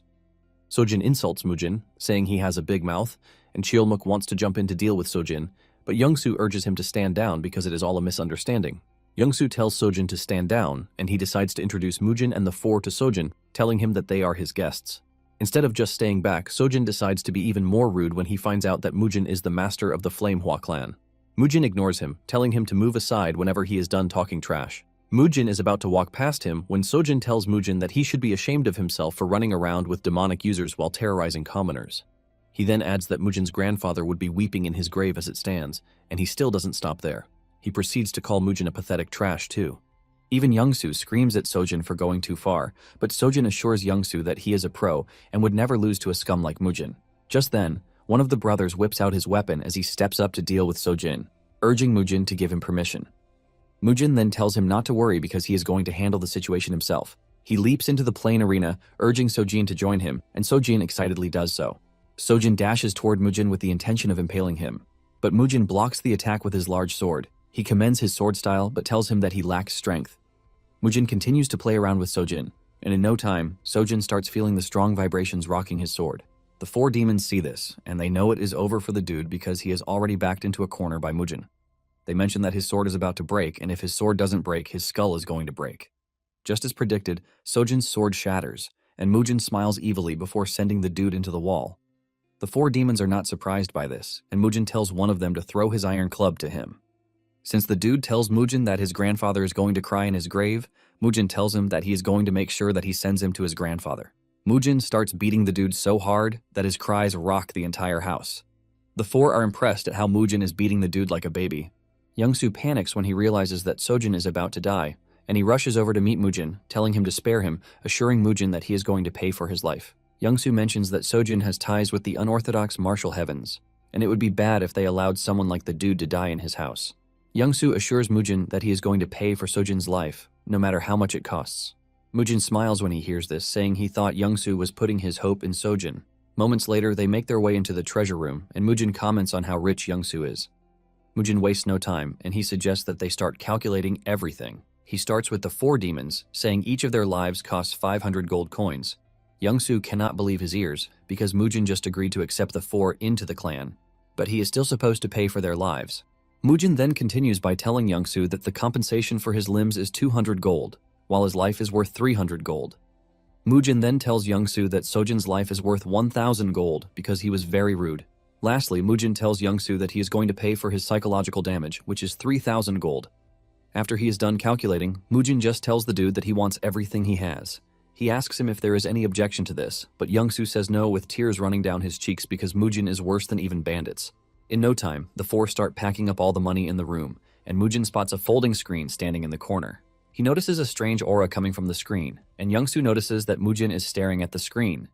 Youngsu asks him if he likes the screen, but Mujin replies that he is not sure. Youngsu then mentions that the folding screen is the work of a man named Master Jang So-san. Surprisingly, Youngsu tells Mujin that he is free to take the screen if he wants. Without hesitation, Mujin agrees to take it, and Youngsu cannot believe just how greedy Mujin is. Once they are done loading the treasure into Youngsu's carriage, Mujin tells him that he will be taking the carriage because he surely does not need it again. Youngsu has no objection to this, and he tells Mujin that he can take it. With this, Mujin and the 4 demons ride away, while Mujin tells Youngsu to make sure he lives a righteous life. Mujin lets him know that he is going to see him again another time, but Youngsu prays that they don't see each other again because he has basically robbed him of everything he has. Youngsu starts wondering what he did so wrong that he had to run into a lunatic like Mujin. When they finally arrive at the Hua Clan Manor, Masok freaks out. He starts asking Mujin where he got all the money from because he is convinced that he killed for it. Mujin assures him that he didn't kill to get the money, but he urges him to keep the money, since they were running short of funds. Mujin then asks Masok if the 4 demon brothers look old to him, and Masok mentions that with everything he is seeing, they are well past 40 years. Mujin smiles when he hears this, saying he is going to tell the 4 of them this. Mujin then asks Masok where Joe and Du are because he has not seen them since he got back. This is when it dawns on Masok that the 2 are currently hosting important guests in the reception hall. Masok tells Mujin that they already told him to bring Mujin the moment he returns. Mujin is shocked when he hears that they have guests, and he immediately assumes that another scammer has shown up, but Masok clears the air, saying he is wrong. He also urges him not to beat up the guests. Mujin then makes his way to the reception hall, where the elders excitedly introduce him to the 3 merchant group leaders, who have been supporting the clan during difficult times. The first merchant leader introduces himself as Peng Kwano, leader of the Pungyang merchant group. The second dude is Dong Guanyo, leader of the Muryong merchant union, and then the third dude is Huang Yocheong, the golden finance manor master. The trio expresses their joy that Mujin is back to his healthy state, and Mujin returns the courtesy. After some minutes of sharing insights and tea, Mujin asks them if they are there to collect the debts that the clan owes. This comes as a shock to the trio, and they let Mujin know that they have no intention to pressure him for repayment because they only came to congratulate him after they heard he had awakened. They even apologize if it seems they have caused him discomfort by coming. Mujin then tells the trio that he is grateful for their devoted support, but he lets them know that their repayment would be handled properly. Mujin mentions that he recently just gained his senses, and he is still not fully aware of the clan's current state. Because of this, he lets them know that he wishes to know the total debt that the clan owes their groups. Joe is surprised to see Mujin talking about repaying, but Mujin ignores him, and he continues with what he is saying. He tells the trio that they need to know the exact amount before they can discuss the repayment schedule, and the trio agrees to disclose the approximate amounts. As for the Pungyang merchant group, the clan owes them 5,300 gold. For the Golden Finance Manor, the clan owes them 3,200 gold. And lastly, the clan owes the Muryong merchant union 1,900 gold. After they are done disclosing the amount, Mujin totals it to 10,400 gold. Just then, the merchant leaders decide to say something that has been bothering them. They reveal that they have been under pressure from the Chonghua merchant group, and this surprises Mujin. The trio reveals that the Chonghua group has been using their massive financial power to make things hard for them because they are stressing out the Hua clan for the debts they owe. In fact, the Chonghua group has monopolized all their trading goods and cut off all the merchant groups that were dealing with them before. They even went to the most shameless part by stealing their branch managers. The trio is forced to admit that they no longer have the strength to endure the suffering. Apparently, they are being pressured to submit the rights to debt. which is why they had no choice but to speak up. Mujin then replies that he is thankful for all of their help so far because they were the only ones who stood by the clan while it was falling apart. Mujin lets them know that he understands that gratitude must be repaid properly, and he assures them that he is going to repay everything they are owed right away. This shocks the trio, and Mujin adds that in return for the interest and all the help they have rendered, the clan is going to free their groups from the grasp of the Cheonghua merchant group. This shocks the trio, and they ask Mujin if he is trying to use force on their behalf. Mujin confirms this, saying this is exactly what he means. Du speaks up in fear, telling Mujin that the Cheonghua group is being backed by the scary Kongdong sect, which is one of the strongest sects within the entire Morim. The trio realizes that Do is freaking out, and they urge him to calm down, telling him that getting the debt repaid is more than enough because they don't want the Hua clan to clash with the Kongdong sect. They assure Du that their minds are now at ease, and while they are saying this, Mujin remains mute. After the meeting is over, the trio takes their leave, wishing the clan more success in the future. Mujin then tells Do to immediately gather information on the Cheonghua group, starting from their finances, operating regions, trade goods, and even their ties with the Kongdong sect. Du freaks out when he hears this, and it dawns on him that Mujin might actually be serious about what he said. Mujin is surprised that Do even thinks he is joking. He reminds Du that he already said grudges and kindness must be settled clearly. Mujin says the Cheonghua group will continue to be a pain in their arse if they allow them to continue operating. Mujin also adds that if they can't protect the merchant groups when they need it, they are not going to help them again. Because of this, Mujin is prepared to help them even if it is just once. However, he knows that the trio is going to dismiss the whole thing as the mad bravado of a lunatic. Just then, Mook shows up, telling Mujin that they have completed the task he gave them. Mujin is glad to hear this, and he tells the group to gather around so that they can greet the clan's elder and chief steward. Du and Zhou almost faint when they realize that they are staring at the four demon brothers. The four pay their respect to the elders, asking them to look after them, but the two are too shocked to even reply. Mujin tells the two not to be too shocked yet, because there is something more shocking. He mentions that the four are younger than him, and the elders almost lose their minds. Even Masak, who is standing behind, doesn't want to believe his ears when he hears this. The brothers, on the other hand, wonder why the elders are freaking out because of them. The elders then ask Mujin why he brought in the four demon brothers without consulting them first. Mujin then throws it back to them, asking if they consulted him when they tried to sneak his siblings out of the mansion. Mujin then tells the elders that he holds the authority to make the four brothers stay or leave. He reminds them that he is the one who will become the next clan patriarch. Mujin then turns to Masak, telling him to go and buy a cow. Du is surprised to hear this, and he reminds Mujin that they have no money because they just paid out over 10,000 gold to the merchant groups. Mujin stays silent, and he simply takes them to the treasure room where they almost lose their minds. Mujin lets them know that he got everything from Youngsu, but he assures them that he didn't kill him. Du asks Mujin about the folding screen, and Mujin mentions that Youngsu claims that it is one of Jang So-san's pieces. Du almost passes out in shock when he hears this, and Mujin continues by saying the least they are going to sell the screen for is 90 gold, which is why he took it. Since there is money, Mujin tells Masak to stop talking and just go buy the meat. Meanwhile, Mujin knows that there is something wrong with the folding screen. The following morning, Mujin calls out his siblings, the four demon brothers, and the clan instructors. Mujin lets them know that he has come to the conclusion that they all need special training. He mentions that the foundation of swordsmanship is the body that wields it, and no matter how great the martial art is, it is useless if the body is weak. Because of this, Mujin lets them know that they are all going to start special training, which he is personally going to supervise. He then tells them that the sack of rice that is lying at their feet weighs 144 kilograms, and this will be their loyal training partner. Mujin adds that the rice is not food, and if he catches any of them eating it, they are dead meat. On the other hand, Dojin and Soyeon notice that their own sacks are about 15 kilograms at most. Cheolboin then asks Mujin what they are supposed to do with the sacks, and he tells them to hoist them onto their shoulders. Cheolboin is shocked to hear this, and another warrior complains, talking about how the sack is too heavy for even two men to lift. However, Mujin's countenance changes, and he screams at them to pick up the sack or else get trashed by him. He lets them know that his sword might not be enough to slice cleanly, but a hit from it would definitely break their bones. He lets them know that they have a choice of picking up the sack or sparring with him. Scared of Mujin's words, the warriors immediately pick up the sacks. However, Mujin tells the four demon brothers that they are to carry 3 sacks each, and if they don't want to, they are free to spar with him. The fear of sparring with Mujin pushes the four to immediately carry 3 sacks as their eyeballs want to pop out. The elders freak out when they see this, as they start wondering what it is that Mujin is trying to do. Mujin continues to motivate them as he lets them know that they have the strength to lift the sack as long as they have the right mindset. Mujin mentions that there is nothing impossible because only death awaits if they fail. Once everyone has picked up their sacks, including his siblings, he tells them to start sitting and standing. He lets them know that they are going to do this 200 times. Mujin makes the first move, and he tells the others to follow him as he screams out the order. The group screams as they try to maintain the stance, but Mujin continues to encourage them, telling them to tighten their stomachs and push up, or else they will die. Mook can feel his entire body crashing underneath him, but he knows he is dead meat if he can't endure it, because Mujin would simply beat him to a pulp.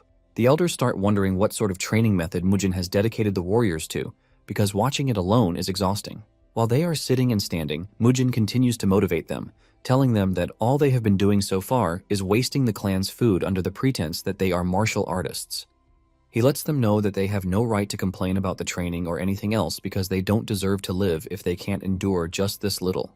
By dusk, they finally reach 200, and one of them collapses the moment he makes the count. Mujin is not impressed that they had to spend the whole day just to warm up. He lets them know that their stamina is pathetic and that they don't deserve to be called martial artists. He then tells them that from that moment forward, they are going to become one with the rice sacks. He tells them to train with the sacks, eat with them, and even sleep with them. He mentions that the sack is their partner until he says otherwise. He then tells Jung to tie everyone to their sacks, and anyone who unties the sack would have their lives untied as well. Jung is so exhausted that he wishes he could see his mother's face. As Mujin makes his way to his room, tells Masik that from that day forward, everyone is to get beef for every meal. Masik then asks if he should prepare bathwater, but Mujin lets him know that he is going to tell him when he is ready. The moment Mujin crashes on his bed, he sleeps off immediately. That night, the whole group reports to the dining hall with their sacks tied to their backs while they eat. One of the warriors turns to his boss and mentions that his hands are shaking even though they only trained their legs. His senior lets him know that he is not the only one feeling this way. Apparently, this has never happened when they trained with their previous master, which makes it totally strange. The next day, the torturous training continues, and they are required to do push-ups this time around. Mujin makes sure to monitor their stance while they do the task he gave to them, even though he is also doing it. Boyne cannot believe that the warriors are all doing the push-ups, even though it is strenuous as hell. The following day, they take the training outside as they crouch around the village with the sack on their backs. The villagers watch in horror as they try to understand what it is that they are watching. The training still continues the next day as they push the sacks up and down. Even Mujin is feeling the pain, but he is impressed that his siblings are keeping up better than expected. He wonders if he should raise the difficulty, and the next day, he leads the group to a river with a mad current. The warriors are shocked when they see this, and while they are still doubting why they are there, Mujin tells them that their aim is to cross the river while carrying the sacks.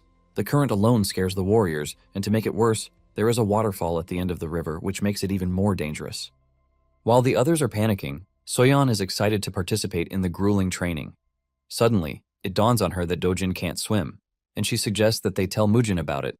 At the same time, the elders tell Mujin that crossing the river might be impossible because the current is too fast. They mention that people have died while crossing, not to mention those who are carrying heavy loads on their backs. Mujin smiles at the old men for worrying too much, and he lets them know that everything has been tested before they decide to proceed. The elders are confused because they don't know when Mujin tested the river crossing. Mujin just ignores them, and he tells the warriors that all of them are to cross the river or fight him. The moment the warriors realize what is at stake, they start jumping after Mujin. Even Mook tells his comrades that it is better they fight the current rather than face Mujin. Before they know it, all of them are already jumping into the river. Even Dojin has no choice but to jump into the river, even though he doesn't know how to swim. Dojin is desperate to prove that he is also a warrior of the Flamehua clan, which is his motivation to jump in. However, the current is too strong and Dojin finds it hard to keep up. Before he knows it, he loses his grip and starts sinking to the bottom of the river. The elders see this, and they scream at Mujin, telling him that Dojin is being swept away. Surprisingly, Boyne goes after Dojin, and he manages to grab him before it is too late. He tells him to take a deep breath and hold on tightly to him because they are going to charge straight for the fall, since it is already too late. With this, the two fall directly into the waterfall, and the elders scream out in fear. However, moments later, Dojin and Boyne emerge in the distance. Boyne commends Dojin, telling him that he did well, and Dojin thanks him for saving his life. Mujin shows up on the scene, asking Dojin if he is fine and didn't slam into anything. Dojin assures Mujin that he is fine because Boyne showed up at the right time to save him. Boyne, on the other hand, is shocked that Mujin showed up right after, leaving him to wonder when he had been following them. Mujin then tells Dojin not to push himself too hard because it would be bad if something were to happen to him. Dojin replies to his brother, telling him that he is ready to see this till the end because he can't stay a child forever. With fierce determination, Dojin mentions that he can only become a proper martial artist of the Flamehua clan if he stays strong. The next day, the warriors are required to climb a steep cliff with the sacks on their backs. The moment they reach halfway up, Mujin tells them to crawl up quickly because falling from their current position means certain death. One of the warriors, a brown-headed dude, concludes that Mujin is crazy and he should have stayed back. But suddenly, he loses his footing. He starts falling, but manages to grab onto one of the warriors. He begs the dude to help him, and he urges him to grab the rock in front of him. After this, the warriors run back to the manor because Mujin lets them know that whoever falls behind will have to carry him on their back. A kid watching the whole thing is forced to ask his mother if the warriors are death row criminals, but his mother lets him know that they are warriors of the Flamehua clan. Suddenly, Soyeon crashes to the ground, and Elder Jo rushes over to check on her. She appears to be exhausted, and she urges Jo to carry her. Elder Jo immediately carries her, and as they walk past the other warriors, they find out that Soyeon was only faking the exhaustion. Mujin realizes that some are not happy with this, and he tells them that they are free to collapse like a little girl, since they are all comparing themselves to her. However, he lets them know that whoever does so might as well just sign his death warrant. When they finally reach the manor, they all crash to the ground, totally exhausted. Just then, one of the warriors, who helped the brown head, walked up to him and scolded him for always lagging behind during training. He screams at him, asking him how long he plans to be a wimp. He tells him to stop dragging others back if he knows he doesn't have the strength to keep up. Just then, the dude mentions that he is doing this because Mujin threatened to kill them. Apparently, he has been meaning to quit the whole warrior thing a long time now.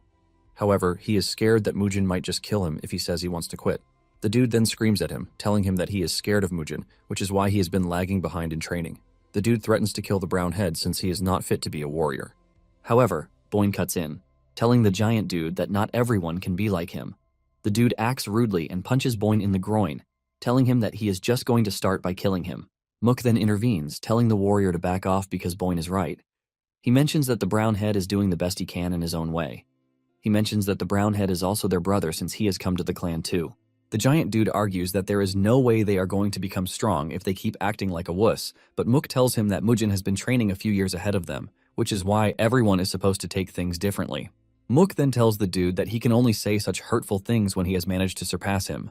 The giant dude angrily walks away, telling the brown head that he is going to kill him if he ever causes him pain again. Later that night, the giant dude is leaving the toilet when he hears someone in the distance. He quietly walks over to find Mujin training with his sword in the middle of the night, all by himself. The dude is impressed at how fast Mujin's movements are, and it dawns on him that Mujin is way above his league, even though they are not far apart in age. Suddenly, Mujin notices that someone is watching, and he tells whoever it is to step out before he comes to find him. The dude has no choice but to come out of hiding, and Mujin asks him what it is that he is doing. The dude then replies that he was on his way back from the restroom, and he ended up running into his training session. He promises that he has no intention of watching on purpose, and Mujin tells him that he was already getting bored with the whole training thing. He tells him to drop the rice sack and pick a sword. The dude is shocked to hear this, but he does as instructed. Mujin then orders him to come at him, and the dude dashes toward Mujin at great speed. However, Mujin blocks his attack pretty easily while holding his hand behind him. The dude continues to make a move, and suddenly he realizes that he has become faster than before.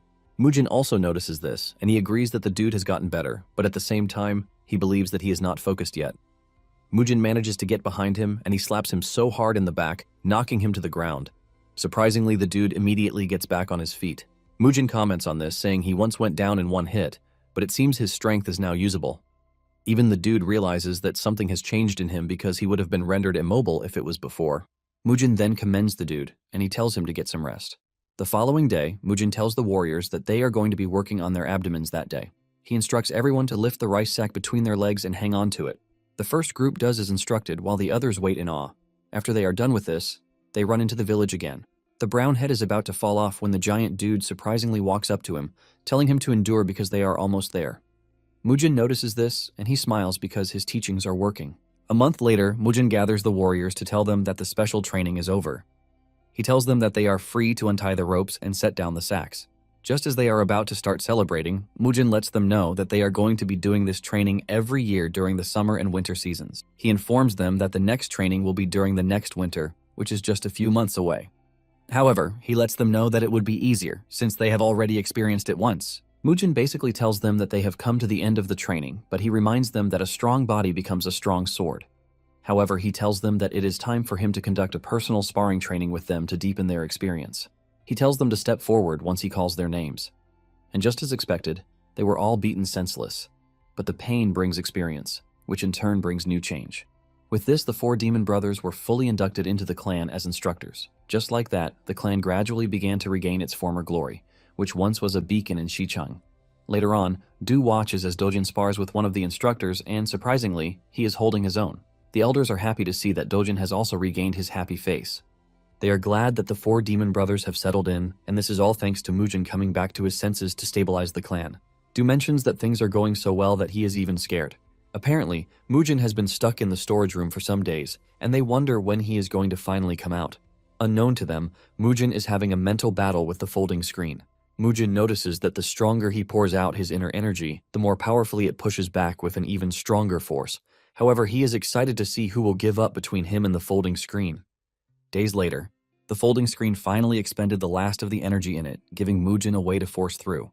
Mujin then walks up to the mirror and presses a button, which releases a bottle that contains a greenish substance. The smell from the bottle is bad, and Mujin admits that the person who installed the device in the screen is truly strange. Mujin finally realizes why he was feeling like some weird poisonous energy was leaking out. Suddenly, a book falls out of the folding screen, and Mujin picks it up. To his surprise, it is a manual on mind-severing sword art, which is what they were trying to hide on the screen. Mujin immediately sits down to study the book, but in the end, Mujin is left disappointed. He figures out that everything in the book is on par with one of Hubei's 10 great martial masters. Even though he is disappointed, he doesn't think it is a complete waste of time. He notices that the way the owner used the cultivation method is different from him, who uses the movement arts.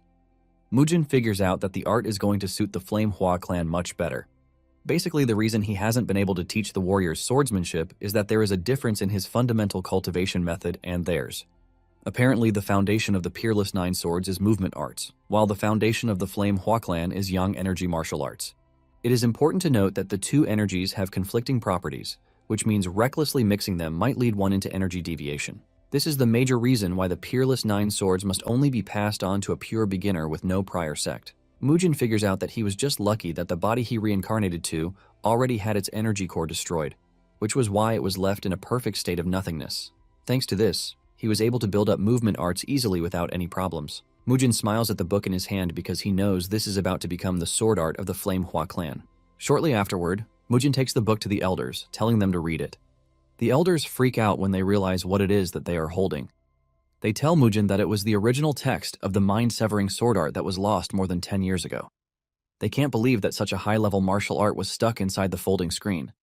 Mujin mentions that Youngsu most likely doesn't even know that it was there. Du then asks Mujin if he really wants to teach the martial arts to the warriors, and Mujin reminds him that the clan doesn't have a proper swordsmanship martial art, so it is basically their luck. Mujin mentions that starting from the next day, he is going to start teaching the warriors, but he is not sure the instructors will be ready to learn it. Mujin then walks off, telling them that he needs to sleep, but he tells the elders that they are free to copy it if they are also willing to learn it. The moment they hear this, they start celebrating like fish that just found water. Not only this, but the warriors also celebrate like they just won the lottery when they were told about the martial arts. In the past, the clan had lacked a martial art that they could call their own. Since this was a high-level art, it made the warriors bound even more tightly. Just as expected, Dojin and Soyeon also excitedly jumped on the wagon. However, the four demon brothers only focused on their own martial arts because they were already training harshly in their own way. Mujin is confident that without the mind-severing arts, the four have what it takes to rise through the ranks of martial arts. Before they knew it, another month had passed. Mujin steps into the yard and he is surprised to find it empty. Mujin then asks Masok where everyone disappeared to, and Masok mentions that the sparring tournament, the Little Dragon Ascension tournament, is being held. Mujin is confused when he hears this, and Masok assumes that he forgot. Masok mentions that this is Xicheng's biggest event, which is held once every 5 years. Apparently, the winner gets the right of qualification in the Orthodox Murim tournament. The moment Mujin hears this, he leaps off into town without even asking Masok where the event is being held. Mujin tells Masok that he should have told him about something like this, and he is pained that the old men are trying to enjoy the good show by themselves. Meanwhile, Joe and the kids have arrived at where the tournament is being held. They are registering their names when a rude dude shows up. It turns out that the dude is the chief steward of the Baek clan, Jang Siyun, and he is there with the representative of the Baek clan, Baek Sayon. Jang expresses his shock at seeing Joe and the Flame Hua clan at the tournament. Joe ignores the dude's rudeness and humbly greets him. However, the dude just continues to talk down on the Flame Hua clan. He mocks them, saying he is surprised that they even have the entry fee to pay for the tournament. He asks Joe if his clan has something to eat after they are done paying for the tournament fees. He also asks if they have paid the membership fees that they have been owing for 10 years. Jiang mocks Joe for bringing the kids, saying they look like kids who are about to starve to death. At this point, Dojin and Soyeon are already getting pissed off too. Meanwhile, Mujin is lost in town, and he regrets not asking Masok where the event is being held. He looks into the distance and concludes that it is being held where the crowd is gathered. At the same time, two unique individuals, an old man and his granddaughter, are seen walking through town. The granddaughter is watching the beauty of the town when Mujin rushes past her, urging her to get out of the way. Mujin then stops in front of them, asking where the event is being held. Frustrated, Mujin turns to the lady, asking her if she knows where the event is being held, but the lady just stares at him scornfully. Mujin asks the lady why she is staring at him that way, and her grandfather cuts in, telling Mujin that they are also wandering around looking for the venue because they are not from around there. The old man then tells Mujin to tell them if he manages to find it, but Mujin rushes off, telling them to find the venue themselves because they have legs too.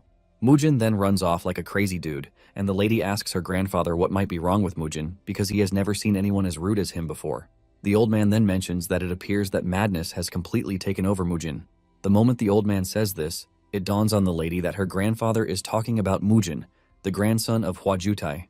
The old man is glad that he came personally because something interesting is about to happen. At the entrance of the venue, the situation between Joe and Jiang has gotten more tense. Joe tells Jiang that the membership fees they owe will soon be repaid. Instead of Jiang backing off, he still mocks Joe, asking which year he plans to pay the due. He even insults them alongside their secret arts. Tired of hearing the trash he is talking about, Joe reaches for his sword, telling him to refrain from speaking trash in front of the children because there is a limit to his patience. Jiang then pulls out his sword, daring Joe to pull out his sword. Just before the two can get the chance to have a go at each other, Mujin shows up, telling them to back off because it is the kids' day, and it would be bad if the adults ruin it. With a stern voice and scary face, Mujin mentions that the day is for the children, who are the hope of Xichang. Mujin walks past Jiang, and just like before, Jiang starts insulting Mujin too. Mujin ignores him and walks over to his siblings, asking them why they didn't tell him that there was a special event going on. While Dojin is still stuttering, Soyeon steps up, telling Mujin that they wanted to win it so that they can surprise him. Mujin pats Soyeon on the head for her mentality, but Jiang still can't keep his mouth shut.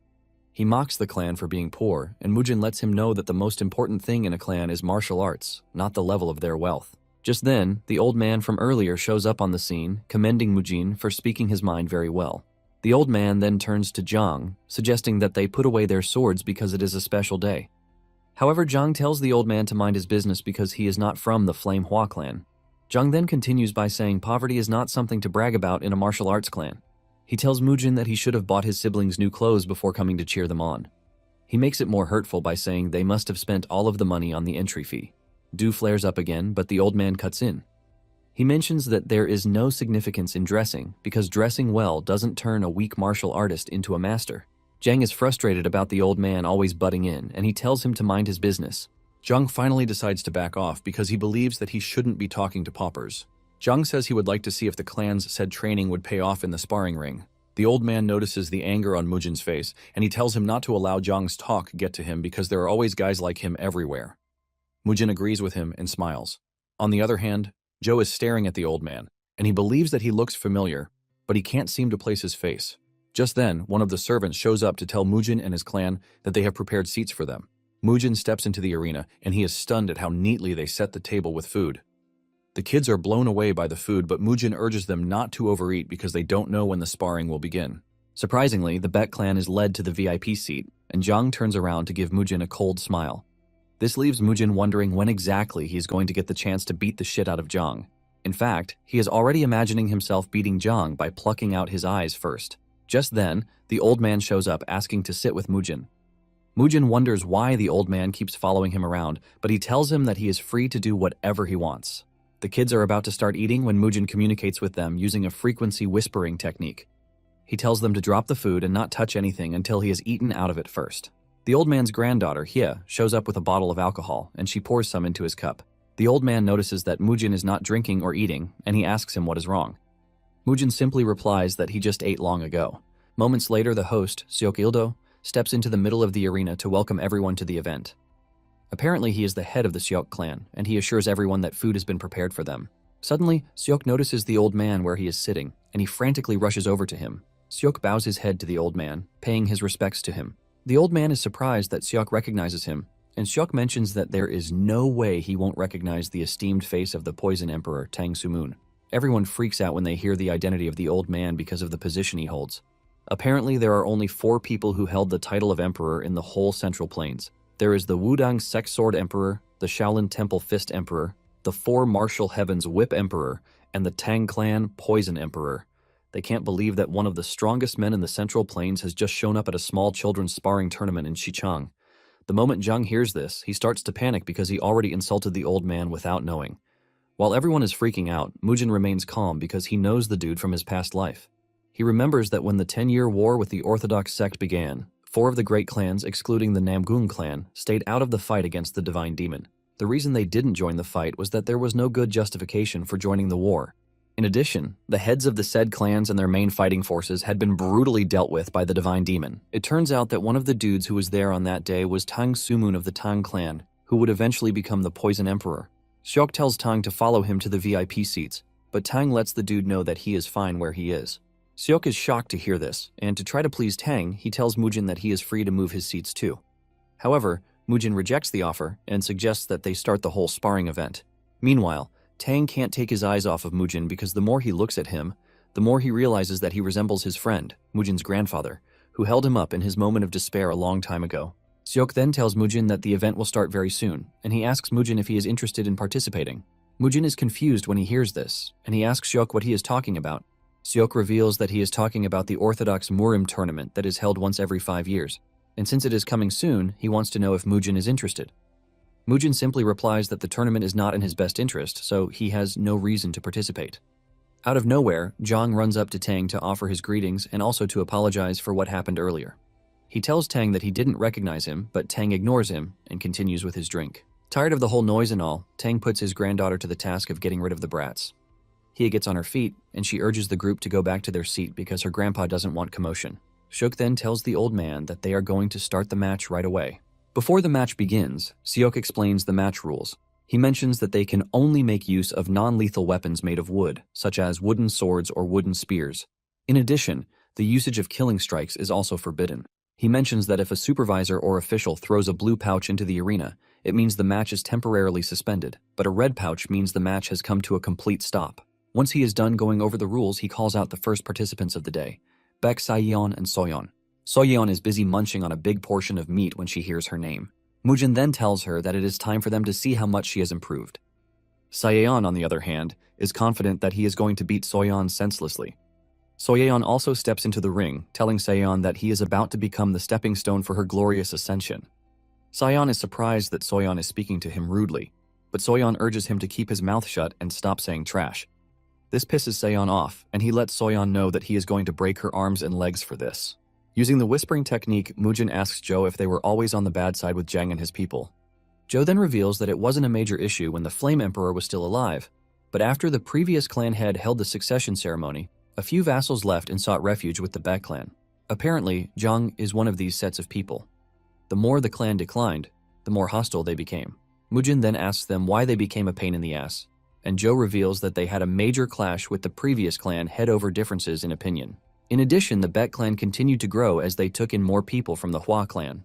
Now in the arena, Sayeon dashes towards Soyeon, but she dodges his strike and kicks him in the chest. Before Sayeon can even recover from this, Soyeon has leaped into the air. She lands a knee blow to Sayeon's face, breaking his nose. Sayeon screams in pain and Soyeon stands over him, making fun of him because his nose is bleeding. Tang is surprised to see Soyeon using kick techniques, and he asks Mujin if he is the one who taught Soyeon this. However, Mujin mentions that it was Elder Zhou who put Soyeon through such techniques. Hia then adds that Soyeon's athletic ability is high level too. However, she is interested in seeing how long Soyeon can hold out against an opponent with a sword. At the same time, Sayeon is raging as he screams at Soyeon, telling her that he is going to kill her. Sayeon dashes towards Soyeon, swinging his sword around, but Soyeon keeps dodging, thanks to her impressive agility. Hia is impressed at how Soyeon is able to dodge everything thanks to her movement art. At this point, Sayeon is getting frustrated, and he calls Soyeon a slippery toad. Before Soyeon knows it, she finds herself cornered by Sayeon with no space to dodge. Du and Zhou freak out because they believe it is the end for Soyeon. Zhang, on the other hand, is celebrating because he believes Sayeon finally has what it takes to finish Soyeon. Sayeon charges towards Soyeon with everything he has, but to everyone's surprise, Soyeon acrobatically leaps over Sayeon. Sayeon turns around with anger, telling Soyeon that she has been running around for a while. However, Soyeon lets him know that he just fell for her trap. Seon is confused by this, and Soyeon tells him that she finally has the chance to beat the living shit out of him because he is the one backed to a wall. Soyeon raises her leg with so much ferocity, and she dares Seon to block the attack with the dead wood he calls a sword. Before Seon knows it, Soyeon lands a powerful kick to his head, sending him to the floor in pain. The sudden change in the pace of the game impresses the elders, and they start rooting for Soyeon, while Jung is groaning in frustration. Seon tries to fight back, but Soyeon is just too goated for him, and she continues kicking him around like a ball. Before Seon knows it, Soyeon sends him flying, and even breaks his wooden sword too. Jung fears the worst, and he screams at the referee to throw in the blue pouch. By this time, Soyeon is already standing above Seon, ready to finish him off. However, the referee saves his ass. But instead of keeping his mouth shut, Seon starts talking trash again. He talks about coming over to the Hua clan and wiping all of them out. This is when Soyeon snaps, telling Seon that she has no intention of stopping since she has shattered Seon's sword. Seon tries telling her that the blue pouch has already been thrown in, which means the match is suspended. But Soyeon replies that this is none of her concern. Soyeon walks up to him, telling him that he is free to come to the clan later with all the warriors of his choice.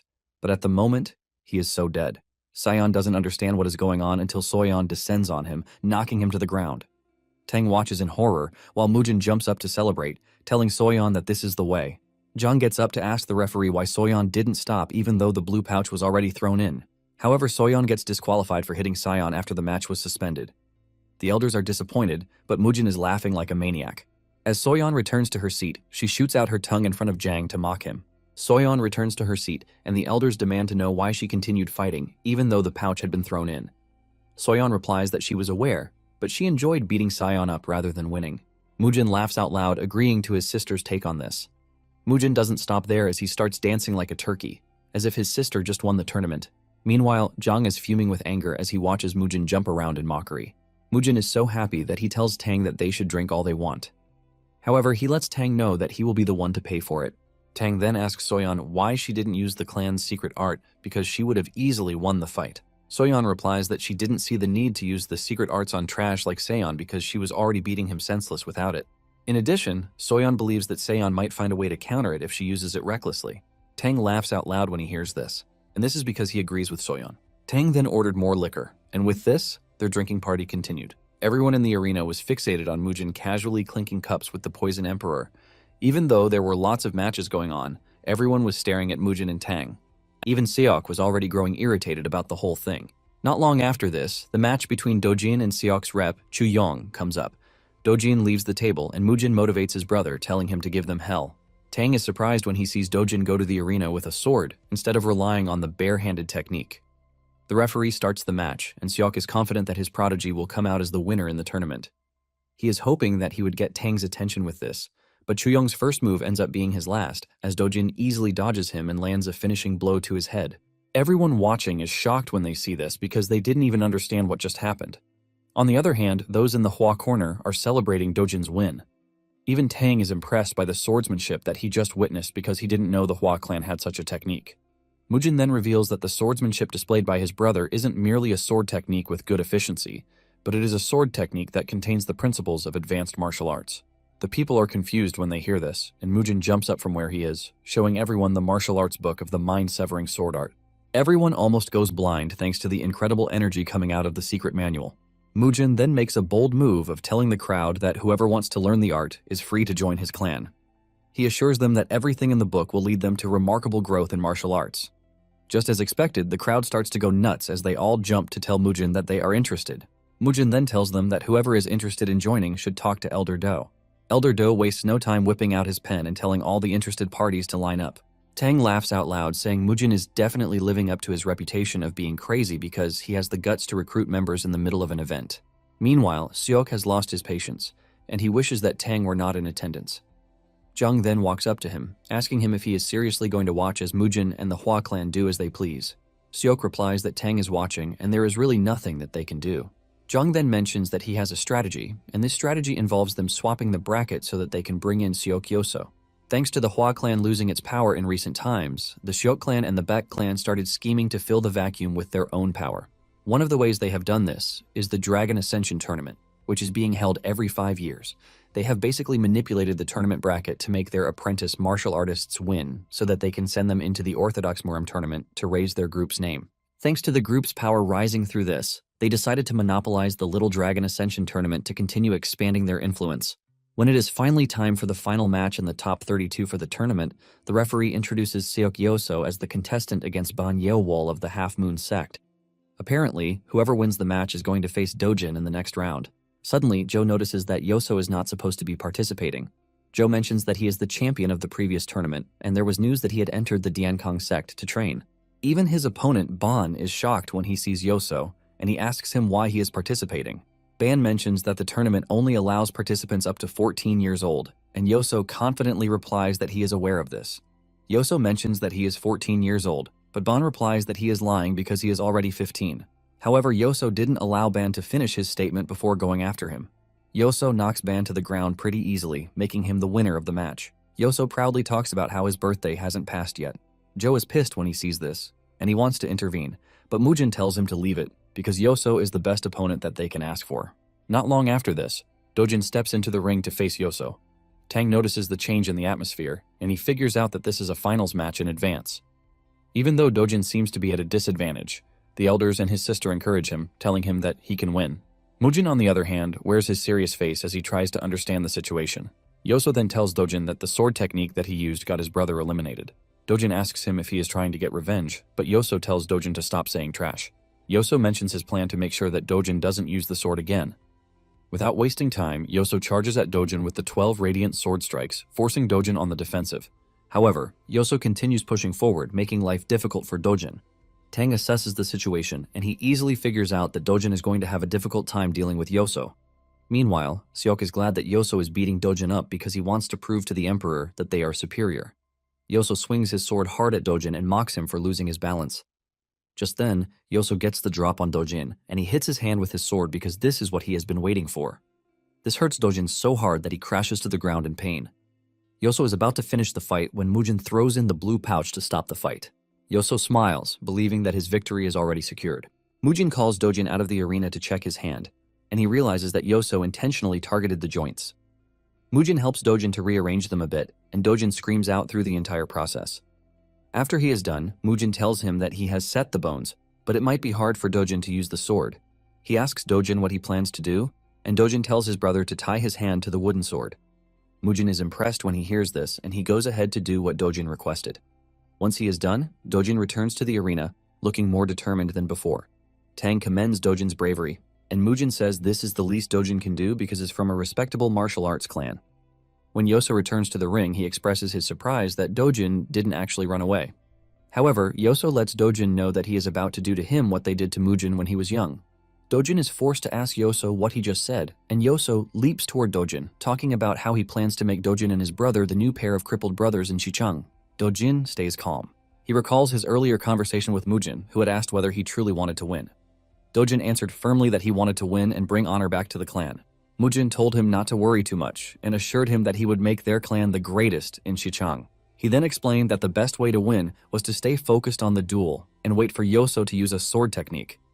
Once Yoso does, a small opening will appear in the center, and Dojin must strike without hesitation. Dojin follows his brother's advice, and the moment Yoso charges in with his sword technique, Dojin heads straight for his center.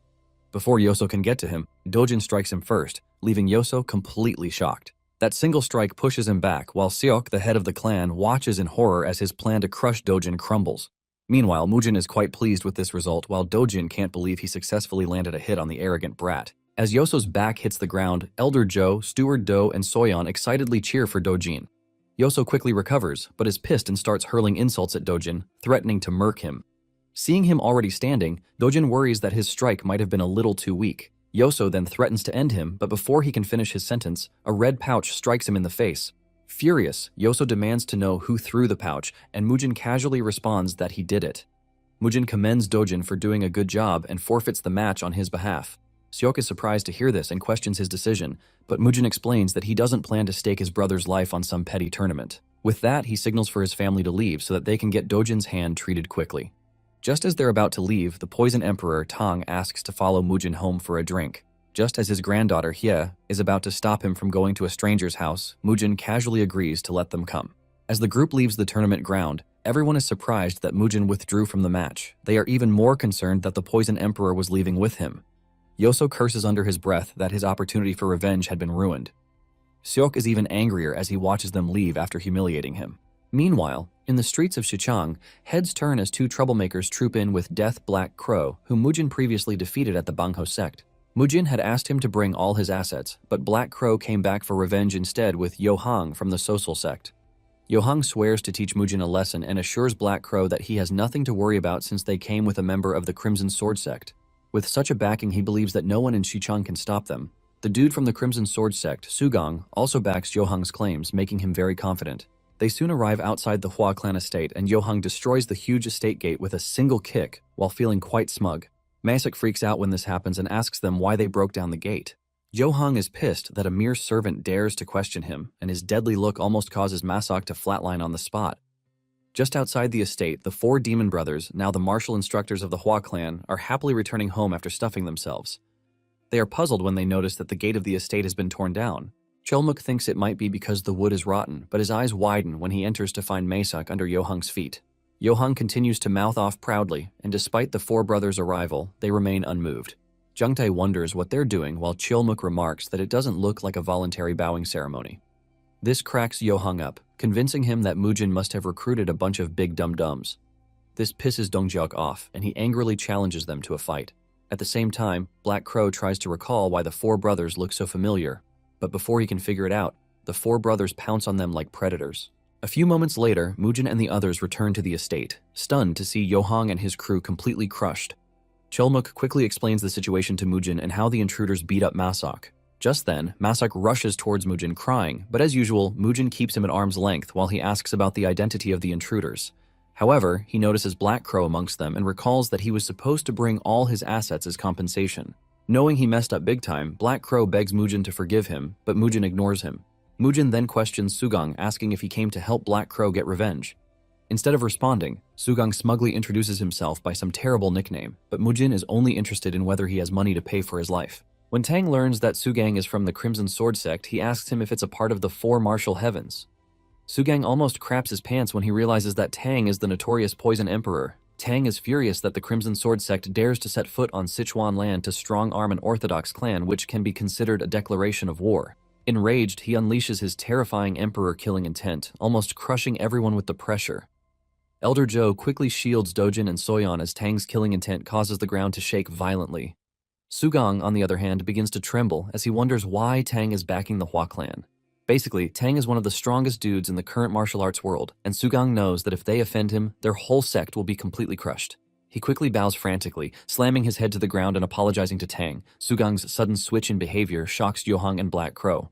However, Tang continues to rage and threatens to show them the might of his Tang clan. He even threatens to annihilate their 9 generations after he's done with them. Sugang continues to beg, but before Tang can make a move, Mujin stamps his feet, dispelling his killing intent. Hia is shocked speechless as she wonders how Mujin stopped her grandfather's powerful killing intent so effortlessly, but even Tang is a bit surprised by this. Mujin then warns him to stay in his lane, reminding him that he doesn't run the Hua clan. Hearing this, Tang bursts into laughter and apologizes for overstepping. Mujin then tells Zhou to take Masak and the kids to the clinic. Zhou quickly does as he is told, but Soyeon and Dojin are not too happy that they can't watch the fun.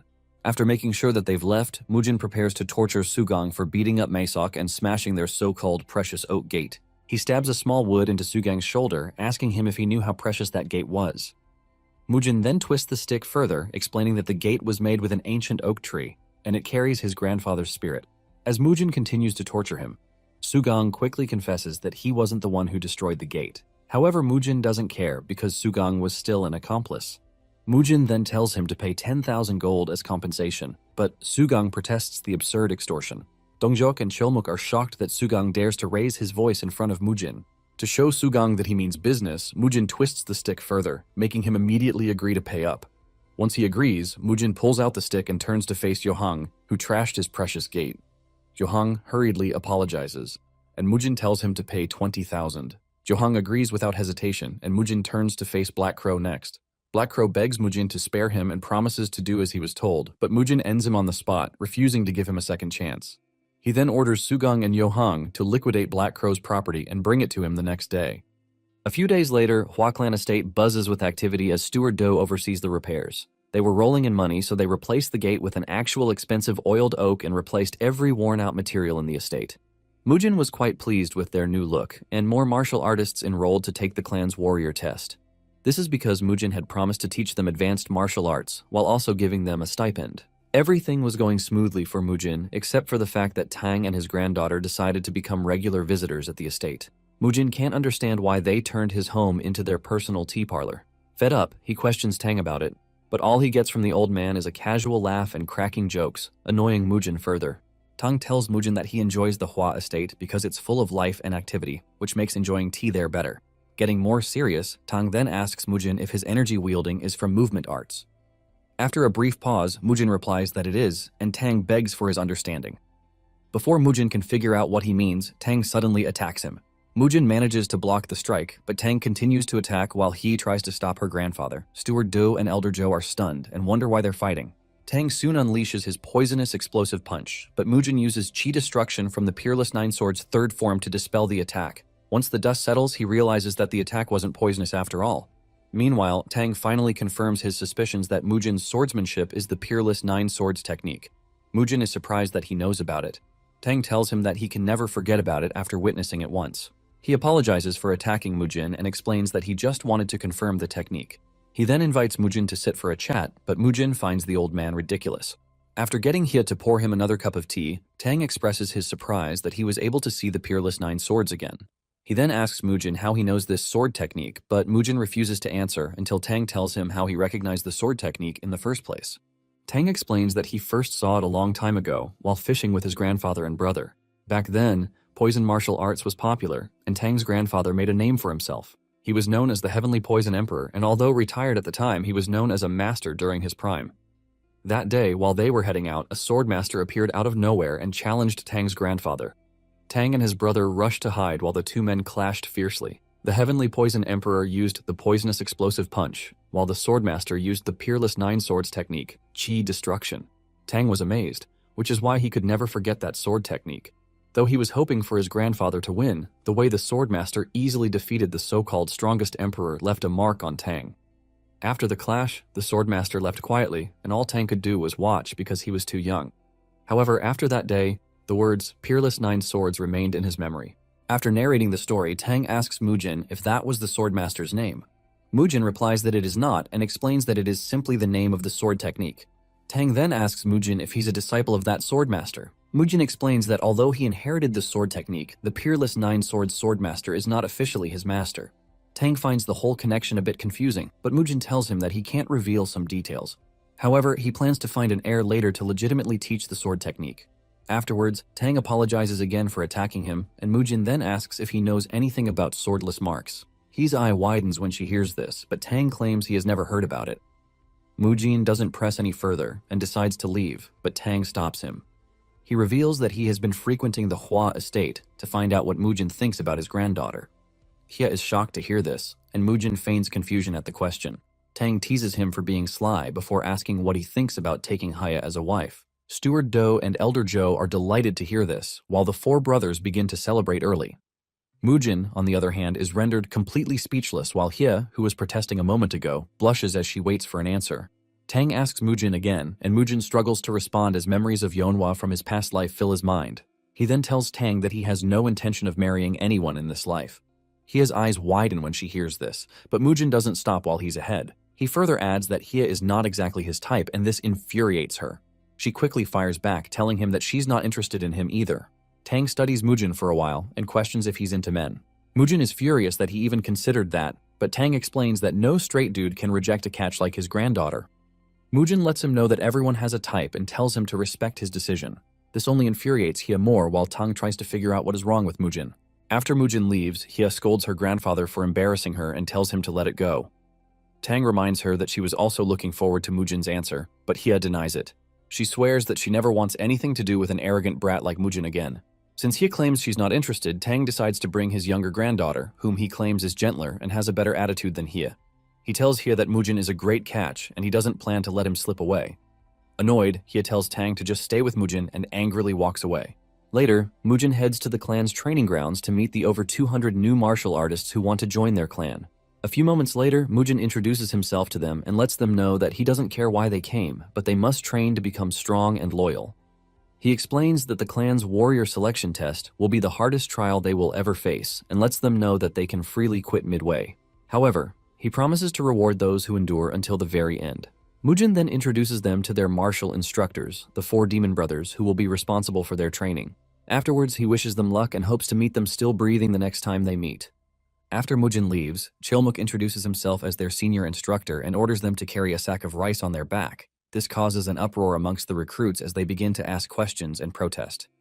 Chilmuk then tells them that the only way to skip the training is to defeat him and the other instructors in a duel. He adds that anyone who wins will automatically be given the position of an instructor. Hearing this, several of them immediately decide to quit, but Dongjok blocks them. They remind him that Mujin said they could quit freely, but Dongjok explains that the only way they can leave is in bandages. He then gives them a death stare and asks them to choose if they want to continue or leave in a body bag. Terrified, the new recruits finally realize that they never had a choice the moment they stepped in. Without any better option, they decide to follow orders while the instructor continues to dish out threats just in case anyone still wants to defy them. Meanwhile, Mujin watches the whole thing from a distance, satisfied with the results. A few moments later, an injured man staggers into the Hua clan's estate, calling for help and asking to see Mujin. But before he can get past the gate, he collapses just a few feet away. Masak sees this and tries to wake him up, but he soon recognizes him as a deputy of one of the merchant groups. Later that night, Mujin checks on the injured dude, and Steward Do lets him know that the guy is out of danger. Apparently, the injured guy is from a merchant group, and he brought news that the Cheonghua merchant group has been terrorizing other merchants. Some merchants who resisted were even beaten to death. Mujin tells Du that it's time to move up their plan to settle their grudge with the Cheonghua group. He instructs Du to tell Dongjok to handle the warrior test while the other brothers get ready to leave with him. Unbeknownst to them, Soyeon and Dojin overhear this, and Soyeon is very excited and plans to secretly follow them. However, Dojin doesn't want to, but after a little push from Soyeon, he agrees to go with her. A few moments later, Mujin, Cheolmuk, Nosak, and Jangtae set out for their adventure, while Soyeon and Dojin secretly follow them. Using their swift movement arts, Mujin and the group move quickly while Soyeon and Dojin struggle to keep up. Suddenly, they stop in a clearing and realize they're surrounded. Meanwhile, Soyeon and Dojin hide behind a rock, watching them from a distance. As more assassins emerge from the shadows, Mujin and his men realize that they've been ambushed. A fierce clash begins, and the assassins soon realize that they are no match for a monster like Mujin. At the same time, Soyeon and Dojin are speechless, especially Soyeon, who is just seeing real combat for the first time. She trembles as the stench of blood fills the air, even though they're a little far from the battleground. After taking care of the assassins, Mujin questions one of them and promises to spare his life if he reveals who hired them. Cheolmuk tortures the dude to make him more willing to talk. The assassin then reveals that they belong to the Death Forest faction and the Cheonghua merchant group hired them. Mujin is pissed to hear this because they're the same group that was hired to attack his siblings before. The assassin begs Mujin to let him go, and he agrees, leaving Cheolmuk confused. Even the assassin is surprised that Mujin is letting him go after single-handedly ending a dozen of his men. Mujin then orders him to pass on a message to his faction and warn them that he will end as many of them as dare to come. After receiving the message, the assassin hurriedly bolts just in case Mujin decides to change his mind. On his way out, he even passes by Soyeon and Dojin, but fortunately, he doesn't notice them. The two of them are about to head back home when Cheolmuk senses their movement and swiftly grabs them. After knocking some sense into them, they apologize to Mujin for sneaking out. Mujin scolds them for taking such a risk, especially if an enemy had spotted them first. He then shows them the corpses of the assassins to teach them that death happens to anyone without any warning. Mujin's little teaching moment seems to put some good old fear in Soyeon and Dojin's little minds. He further warns them that a single misstep can determine their life or death, as death is always lurking around in the martial world. Hearing this leaves Soyeon and Dojin terrified, and Mujin warns them never to act rashly again. They then decide to camp out for the night and return to the clan the next day. A few moments later, Soyeon and Dojin watch in horror as the demon brothers burn the assassins' corpses. The sound and the smell burn into their minds, leaving behind a memory they will never forget. Early the following morning, Mujin hands his siblings to Jangtae while he continues with the other two. He worries that the clan might be in an uproar when they notice that Soyeon and Dojin are gone. Mujin bids them goodbye, and after they leave, he tells the others to hurry since they wasted time because of the kids. Just as Mujin predicted, the whole Hua clan was panicking because of Soyeon and Dojin's absence. Maesuk is more confused because he confirmed they were in bed last night. Meanwhile, Jangtae questions the two siblings and comments that Soyeon must be the mastermind behind their late-night adventure. Soyeon confirms his suspicion, and Jangtae chuckles because he knows that she's the leader between the twins. Just as Dojin is about to explain how she roped him into it, a sudden cry for help echoes through the forest. They turn towards the sound to see some lecherous dude harassing a nun. The lecher enjoys watching her struggle as he boasts about how he already knocked out her companion. The nun continues to call out for help, and Jangtae tells the kids to stay back while he checks it out. However, he changes his mind when he sees the terrifying-looking dude. Sensing danger, he tells Soyeon and Dojin to hurry back home, knowing that they might get hurt if he tries to fight the lecher. The dude soon notices them, and Jangtae feigns ignorance, telling him that they were just passing by. Fortunately, the guy ignores them and gets back to harassing the nun. Unfortunately, Dojin decides to play hero, saving the damsel and angrily calls out the dude for being a shameless trash bag. It is at that very moment that Jangtae and Soyeon realize they're so screwed. After Dojin's provocation, the lecherous dude leaves the nun and turns his attention to Dojin, threatening to crush him. However, Jangtae swiftly steps in and tries to attack the dude, but he dodges effortlessly, leaving Jangtae puzzled. After their short encounter, the man realizes that Jangtae lied earlier and was actually a martial artist. Jangtae, on the other hand, struggles to stand after their little clash and notes that the lecher is a powerful martial master. He quickly instructs Dojin to take Soyeon and make a run for it on his signal. Jangtae warns him not to stop or look back and use the little movement arts he learned to run as fast as they can. After dishing out the instructions, Jangtae tells Dojin to leave while he charges forward again to buy them time to escape. While Jangtae struggles during the fight, the crazy dude seems to be enjoying every second of it, and a few moments later he practically wipes the floor clean with Jangtae while enjoying watching him struggle in pain. Jangtae notes that the crazy dude's swordsmanship is impressive and might even be above Mujin's level. But despite the obvious gap in their skills, he gives it his all. Meanwhile, Dojin, who is supposed to be running away, refuses to leave Jangtae behind. Just as the crazy dude is about to go in for the finishing strike, Jangtae's life flashes before his eyes. Still, all he's worried about is that Soyeon and Dojin will be next if anything happens to him. Fortunately, Mujin steps in at the last second and blocks the strike, saving his life. The crazy guy is shocked and clearly upset that his fun was interrupted. Meanwhile, Soyeon and Dojin brighten up as their savior, Mujin, arrives. Mujin wastes no time and jumps straight into the fight while Jangtae watches from a distance, but he quickly starts worrying when Mujin begins getting overwhelmed. Meanwhile, the crazy dude, excited that he has found a worthy opponent, ups his game as he unleashes his Chain Moon Slash attack. Mujin, on the other hand, struggles to block his attacks. As the battle gets more intense, Mujin's men begin to worry that he might be getting overwhelmed. Chomuk, especially, is speechless by the dude's movements and wonders if he has some kind of divine weapon backing him up. Worried about Mujin's safety, he orders his brothers to prepare to help him with their full power. However, Jangtae stops them from making any move. He lets them know that this battle is beyond their league, and they might just get in Mujin's way if they try to interrupt. He advises them to watch Mujin's movement to understand that he has a plan. It turns out Mujin has been on the defensive, carefully avoiding every single strike just to read his opponent's technique. At the same time, the nun who was previously being harassed regains her composure and watches the clash from a distance. While the crazy dude rages on mindlessly like a madman, Mujin carefully studies his sword speed and movement with every strike. He also pays attention to the impact force of every hit, and in that very moment it finally clicks. By this time, the crazy dude has already noticed that Mujin has been skillfully evading all his attacks. After studying his opponent's technique, Mujin decides to apply it all to his sword form, just like his master taught him. Mujin's master once told him that the true power of the Peerless Nine Swords is only revealed when it clashes with a strong sword.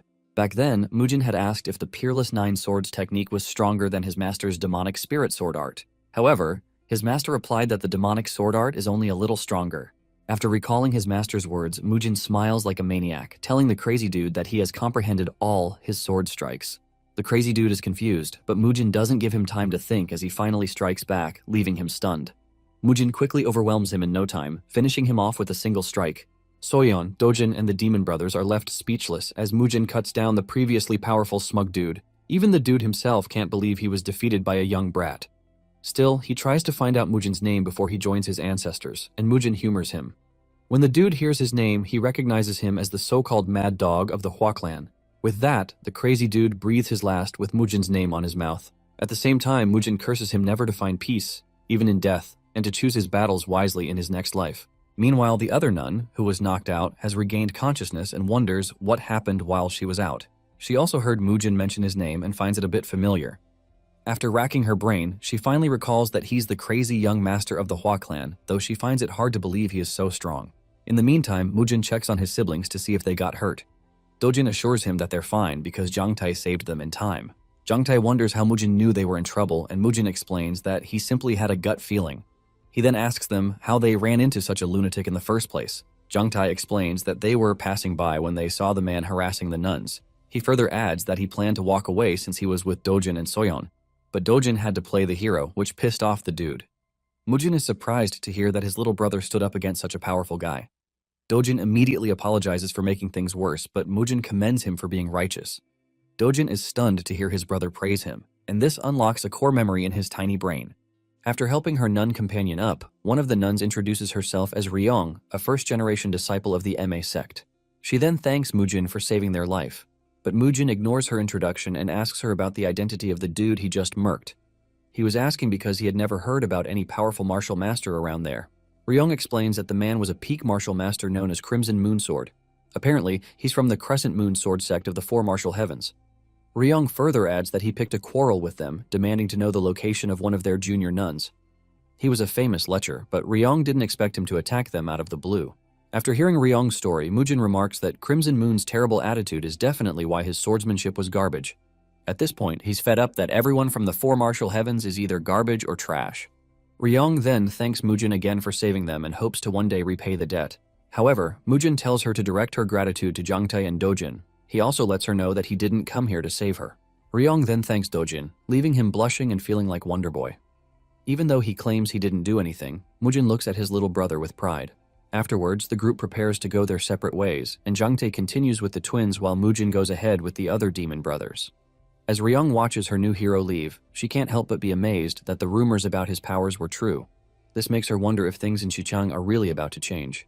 Later that night, Mujin and his men arrive outside the home of the Pengyang merchant group master, Peng. Mujin's sudden appearance greatly surprises Peng, but Mujin reminds him that he has come to keep his promise. Peng immediately orders his servants to prepare a lavish feast for his guest. During the feast, he apologizes that they couldn't offer more because money has been tight for them lately.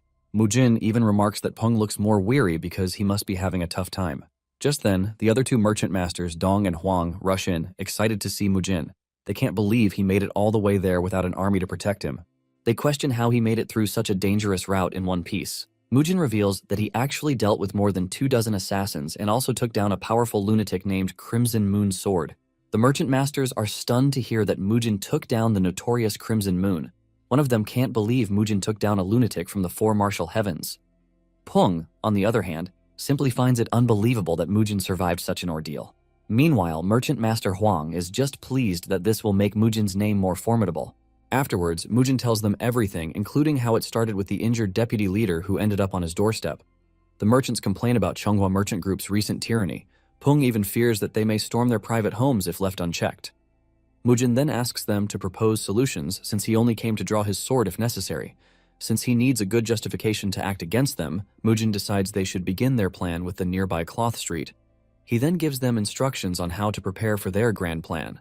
The following day, Chulmuk and Nosak head into the cloth street to carry out phase 1 of Mujin's plan.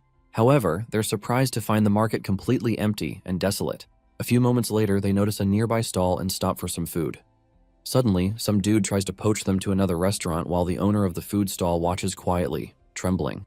Chulmuk glances at the so-called good restaurant, where a bunch of mean-looking thugs are waiting. When he refuses to move, the guy turns hostile and tries to convince him some more. However, he quickly scurries away like a rat when Nosak angrily warns him to back off. He then reports back to his gang, after which the group returns and tries to convince Chulmuk and Nosak to move to their restaurant. Chulmuk calls them a bunch of clowns and tells them to back off, which only infuriates them. As the thugs begin to mouth off, Chulmuk is annoyed, and after trashing their big mouths, he sternly challenges them to a fight. After the provocation, the thugs immediately attack Chulmuk, but he effortlessly crushes them, and Nosak also does the same. While they clash, the shop owner trembles nearby as he watches his little stall get crushed. In tears, he reminds the thugs that they promised not to break stuff in the shops. A small crowd soon gathers to watch the show and can't believe the dudes who have been terrorizing them are getting crushed. Meanwhile, back at the Pengyang merchant group, Mujin writes a letter and gives it to Peng to deliver to the Tang clan. Peng agrees to send it quickly by carrier pigeon, but he can't help but marvel that Mujin has a connection to the Tang clan. Just then, Chulmuk and Nosak return from their fishing expedition with the thugs from earlier as their catch. They force them to their knees and order them to keep their heads down like hostages. Mujin commends the boys for a job well done. Suddenly, one of the thugs starts mouthing off as usual about his connections. But Mujin lets him know that he knows they're thugs from the Changhua merchant group. He then gives the dude a death stare, scolding him for daring to threaten his men in the first place. He further explains that their actions can be called a declaration of war. The dude quickly tries to explain that they don't want any trouble. But, just as he raises his head, he realizes that the person in front of him is Mujin of the Hua clan. The guy wonders why Mujin is there and why he has such an imposing aura around him. Mujin then demands to know the location of their boss, and it's at that moment that the guy realizes they fell into Mujin's trap. Chilmuk and Nosak went there just to provoke them into making a move to give Mujin the justification he was looking for. Since the thug doesn't plan on revealing his master's location, Mujin signals for Nosak to give him a little push. Nosak immediately cuts down one of the thugs to show them that Mujin means business, but the guy still refuses to talk and questions why Mujin is torturing them. He even adds that they don't have a boss, so Mujin orders Nosak to make the next guy's head roll. However, before Nosak can make his move, the dude decides to confess and begs Mujin to spare his life in exchange for the information. Mujin is pleased with this outcome and even gives him a pat on the head for being a good sport. Mujin then asks the guy again who his boss is and menacingly demands to know his location. Just the look on Mujin's face alone terrifies the guy. Somewhere in the Zigong Taishan Martial Hall, the Shaolin Grandmaster Hyunwoo Monk is shocked to hear about Mujin's recent conquest. He can't believe Mujin truly defeated the notorious Crimson Moon Sword of the Four Martial Heavens. His companion, the master of Taishan Martial Hall, Il-chong, excitedly confirms the news. He further adds that Mujin, who was born with the heavenly martial body, has become an impressive martial master. Hyunwoo is pleased with this news and mentions that his master, Hyegwang, was not wrong about Mujin. He also adds that Mujin's power is a great blessing for the martial arts community of the Central Plains. Apparently, Hyunwoo's master, Hyegwang, was deeply disappointed that he couldn't take in Mujin after he lost his powers. Il-chong is also pleased that Mujin's talent has finally seen the light of day. He also tells Hyunwoo that Mujin's siblings are exceptionally talented. Hyunwoo is surprised to hear that Mujin actually has more blood-related family members in the clan. Il-chong lets him know that Soyeon and Dojin showed off their talent at the just-concluded Little Dragon Ascension tournament in Xichang. He also reveals that one of them even managed to pressure a Daikang sect disciple who was 5 years older than them. Hearing this, Hyunwoo thanks Il-cheong for the tea and hurries off, looking suspicious. He plans to go on a journey to Sichuan. Elsewhere in the Ime sect, Jinhua, the elder of the sect, drops by to check on Ryong's recovery before leaving the sect. Ryong wonders why Jinhua is leaving the sect so late at night. When she asks if something happened, Jinhua assures her that everything is fine. She explains that she's going to the Hua clan to repay Mujin for saving her sect members. She also plans to give his two siblings a small gift on behalf of the sect. Ryong is pleased to hear this as she begins singing Mujin's praise, calling him a hero among heroes. She also praises Soyeon and Dojin for being bright and smart. Jinhua finds it amusing and teases Ryong for praising Mujin and his siblings for the 100th time so far. As she leaves, Ryong tells the elder to stay safe on her journey. She can't help but wonder what type of small gift the elder plans to give to Mujin's siblings. Back in the Tang clan, the Poison Emperor Tang receives Mujin's letter and decides to head to the Hua clan with his other granddaughter, Zhong. However, Zhong's father, the current head of the Tang clan, Zhongchon, protests. He rejects Tang's plan to arrange a marriage between Zhong and Mujin. Zhongchon complains that his daughter is too young, but Tang reminds him that she's at the perfect age to get married. But Zhongchon wants Zhong's husband to marry into the clan. He fears that she might get mistreated if she marries far from home, so they need a live-in son-in-law. Tang scolds him for trying to ruin such a good marriage prospect and decides to ignore all his complaints. Zhongchon continues to bark and is even more pissed that Tang is heading to the Hua clan after receiving Mujin's letter. Tang ignores him, calling him a daughter-doting fool. On his way out, he runs into Hye, who offers to go with him. Apparently, Hye is just a granddaughter of the Tang clan's collateral branch. Tang is surprised that Hye is offering to go to the Hua clan and reminds her of how she acted as if she hated it there. Hye explains that she simply wants to accompany him since Zhong is too young and knows nothing about the world. Just then, Jeong chimes in, letting Hye know that she knows everything she needs to know about the world. She further adds that she doesn't want to be treated like a kid anymore. They then decide to go together, and Hye promises to show Jeong some of the good restaurants around the Hua estate. Jeong is pleased to hear this, and with that, the trio heads to Xichang. Elsewhere, Mujin and his men follow the thug into the pleasure district to find his boss. The pleasure ladies try to win them over, leaving the demon brothers, who are still wet behind the ears, flustered. Chilmuk blushes red, telling the ladies that he might be a little underdeveloped for their advances. This leaves the pleasure ladies quite confused, seeing as Chilmuk is practically a buff giant. Just then, the thug tries to sugarcoat the pleasure district and proudly tells them that it's the very core of the city. He explains that the pleasure district moved in after the cloth merchants gradually disappeared. And all this was done thanks to the operations of the Chonghua merchant group. Mujin is disgusted to hear this and lets him know that the so-called Chonghua group drove the merchants away in the first place to build such a place. Seeing the look of displeasure on Mujin's face, the thug feigns ignorance. Mujin then lets him know that he and his comrades played a crucial part in what happened to the cloth street. The thug quickly apologizes, saying he wasn't aware of it. However, Mujin tells him that he didn't know because he doesn't care how the merchants driven out are struggling to survive. Annoyed, Mujin abruptly ends the conversation and yells at the guy, asking if they're almost at his boss's location. The thug assures him that they're almost there, and a few seconds later he stops in front of a huge brothel. The brothel is known as Twin Flower House, and it is the biggest and most famous in Sichuan. Mujin is amazed by the magnificent building, which looks more like a king's palace. Upon entering the Twin Flower House, a thick fog hits them. While the demon brothers are more awestruck by the magnificent interior, Mujin finds the smell of the place suspicious. Just then, one of the girls tries to serve the thug but quickly sends her away. He then tells Mujin that his boss is upstairs, but on their way there, Nosak's head starts to feel foggy. This leaves him puzzled because he doesn't remember drinking any booze. Suddenly, he begins to see a special pleasure scene, leaving him flustered. Meanwhile, Cheolmuk is also experiencing something similar as a damsel in distress begs for his help. She asks Cheolmuk to hold her and tries to seduce him, and unfortunately, he begins to fall for her trap. At the same time, Mujin is thrown into his own personal hell when he sees a pleasant lady who looks like Yeonhwa from his past life. Mujin can tell just from her voice, and his eyes widen in shock when he finally sees her face. While the girl tries to seduce him, Mujin struggles to break free from the illusion. Unfortunately for them, he easily breaks free and with a single powerful strike dispels the fog in the room. The explosion knocks his men back to their senses and causes a huge commotion outside. After dispelling the fog, he angrily orders the woman to leave and she scurries off, terrified. Cheolmuk and Nosak finally come to their senses, confused about the whole thing. Cheolmuk barks at the thug for not giving them a heads up and the guy quickly apologizes.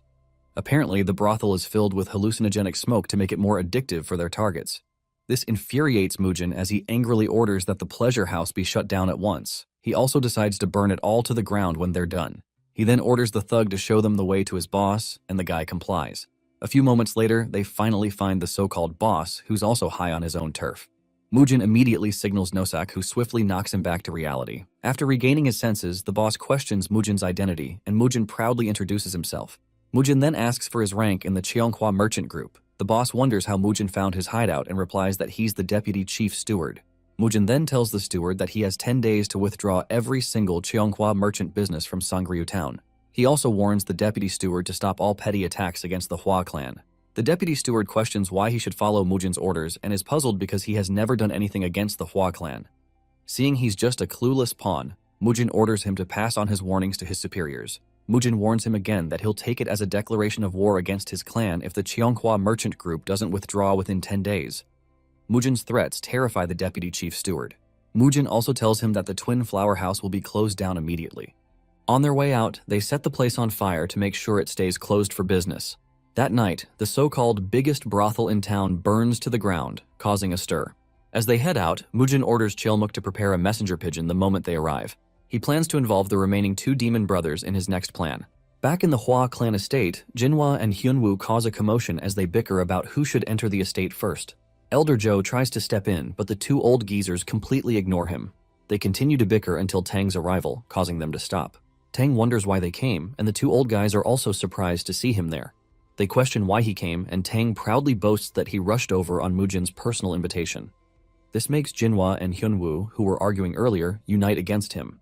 They protest that they came first, so their business should be the priority. However, Tang refuses to back down and reminds them that he's the Poison Emperor, so he has seniority over them. While the 3 powerhouses argue about who should go first, Joe sweats buckets, caught in between a fight that has nothing to do with him. He prays silently for Mujin to return before they tear down the estate. A few moments later, the trio finally settles inside the estate, and Tang enjoys his tea as usual, while the others quietly watch him. He then remarks that it's been a while since the 3 of them have gotten together. Hyunwoo mentions that it's been 5 years since they last saw each other. Jinhwa tells them that she never expected to see both of them in the Hua clan. She further expresses her relief that they both look healthy. Tang then asks why they came and boasts that he's close to Mujin, so there's no need to question his purpose for coming. Hyunwoo tells him that the Hua clan has a karmic bond with the Shaolin Temple. However, Tang replies that he has never heard of any such connections. Hyunwoo explains that his master was the first to discover Mujin's martial talent. Tang finds it laughable that such a petty reason can be considered a karmic bond. But after Hyunwoo quotes a Confucius verse, Tang decides to let him have the last say. He then asks Jinhwa if the Ma sect also shares a karmic bond with the Hua clan. Jinhwa tells him that her sect truly has a closer connection to the Hua clan than both of them. She explains that Mujin defeated the Crimson Moon Sword and saved 2 of her disciples. She further adds that she came to repay the debt. Tang questions how she plans to do that, and Jinhua says she's offering something precious. She then reveals that she'll directly teach several secret arts of the Ame sect to the Hua clan. Elder Zhou is stunned to hear, and as if that isn't enough, Hyunwoo adds that he came for the same purpose. He explains that he's been unable to find a worthy disciple, but after learning that Dojin possesses extraordinary martial talent, he decided to make him his disciple. Elder Zhou is not too pleased to hear this news and considers blocking the two geezers from scheming while Mujin is away. Since the Hua clan has two siblings, male and female, Jinhua notes that there's no need for them to bicker. Hyunwoo also agrees that they can each take one. Tang reminds them that Mujin's siblings have already been initiated into the secret arts of the Hua clan. Therefore, taking them as disciples into an unorthodox sect is impossible. This is because for the two of them to enter the temple ranks, they have to sever their bloodline succession to the Hua clan. Tang sternly warns them that making such a big decision without the right authority present is a bit inappropriate. Sensing hostility, Hyunwoo quickly apologizes. He explains that the rules of the Central Plains are rather stiff. He then clarifies that Dojin doesn't have to enter the Shaolin temple ranks. Hyunwoo explains that he simply wishes to teach him and leave a mark on the world. Despite that, Zhou is still not comfortable with how they're discussing the future of the Hua clan without its head. This makes him quietly wish for Mujin to come back soon. Meanwhile, in the training grounds, the other two demon brothers finally receive Mujin's letter. After reading it, Dongjok tells Jiang Tai to prepare, as they need to leave right away. Just then, Hia suddenly calls out to them asking when Mujin will return home. While Hia stammers for the words, Jiang hides behind her, a little scared. Meanwhile, the brothers who have never even spoken to a girl immediately freeze stiff, unable to say anything. Back in the Kongdong sect, the sect elders urge their sect leader to make a decision about the Cheonghua group's clash with the Hua clan. One of them says the sect needs to support Cheonghua since the group helped during their tough times. However, the sect leader refuses because they have no justification to interfere. One of the sect masters, Heichan, reminds him that their prized disciple Dobo, the son of the Cheonghua merchant group leader, was crippled by the Hua clan. Another sect master, Jo Kwon, argues that their sect should not meddle in personal disputes. He adds that they already showed support by sending a witness for the duel between Mujin and Dobo, so there's no need to do more. He also reminds them that the Hua clan is an orthodox sect, like the Kongdong sect. Therefore, they can't go to war against a fellow orthodox sect. He finally lets them know that getting involved will only bring great shame to the Kongdong sect. However, the sect leader Heawan doesn't want to completely abandon the Cheonghua merchant group. This is because the merchant group helped them in their time of need, so ignoring them now will be considered unrighteous. Haitian agrees with this while Jokun remains indifferent. But after considering it for a while, Jokun figures out a way to step in without offending both sides. He suggests they resolve the dispute between the two by sending a martial master to mediate without fighting. The sect leader agrees with his idea and decides to send their most skilled and trustworthy martial master, Jayul. A few moments later, Jayul meets up with Hoyan, the deputy group master of the Cheonghua merchant group. Hoyan humbly thanks Jayul for personally coming to help them mediate. However, to avoid any misunderstandings, Jayul warns him that he didn't come to be anyone's sword. He further adds that the Hua clan is a fellow orthodox sect, so he cannot raise arms against them. Hoyan assures Jayul that he understands and has already been briefed by the Kongdong sect leader. After laying down their cards, Jayul and Hoyan decide to set out on their peacekeeping mission. That night in the Pengyang merchant group courtyard, Mujin duels with Cheolmuk to test his progress. Cheolmuk fights with everything he's got, but Mujin easily overwhelms him. After punching him in the gut, almost causing the poor dude to pour his gut out, Mujin slams him into the ground. Meanwhile, two of the merchant group leaders watch the fight in awe. They can't believe that what they're witnessing is simply training and not a deathmatch. Cheolmuk, on the other hand, is completely wiped out after getting his peaches whooped. However, Mujin praises him for improving his stamina and withstanding his crazy punch. Next, Nosak charges in with his spear to show how well he has progressed.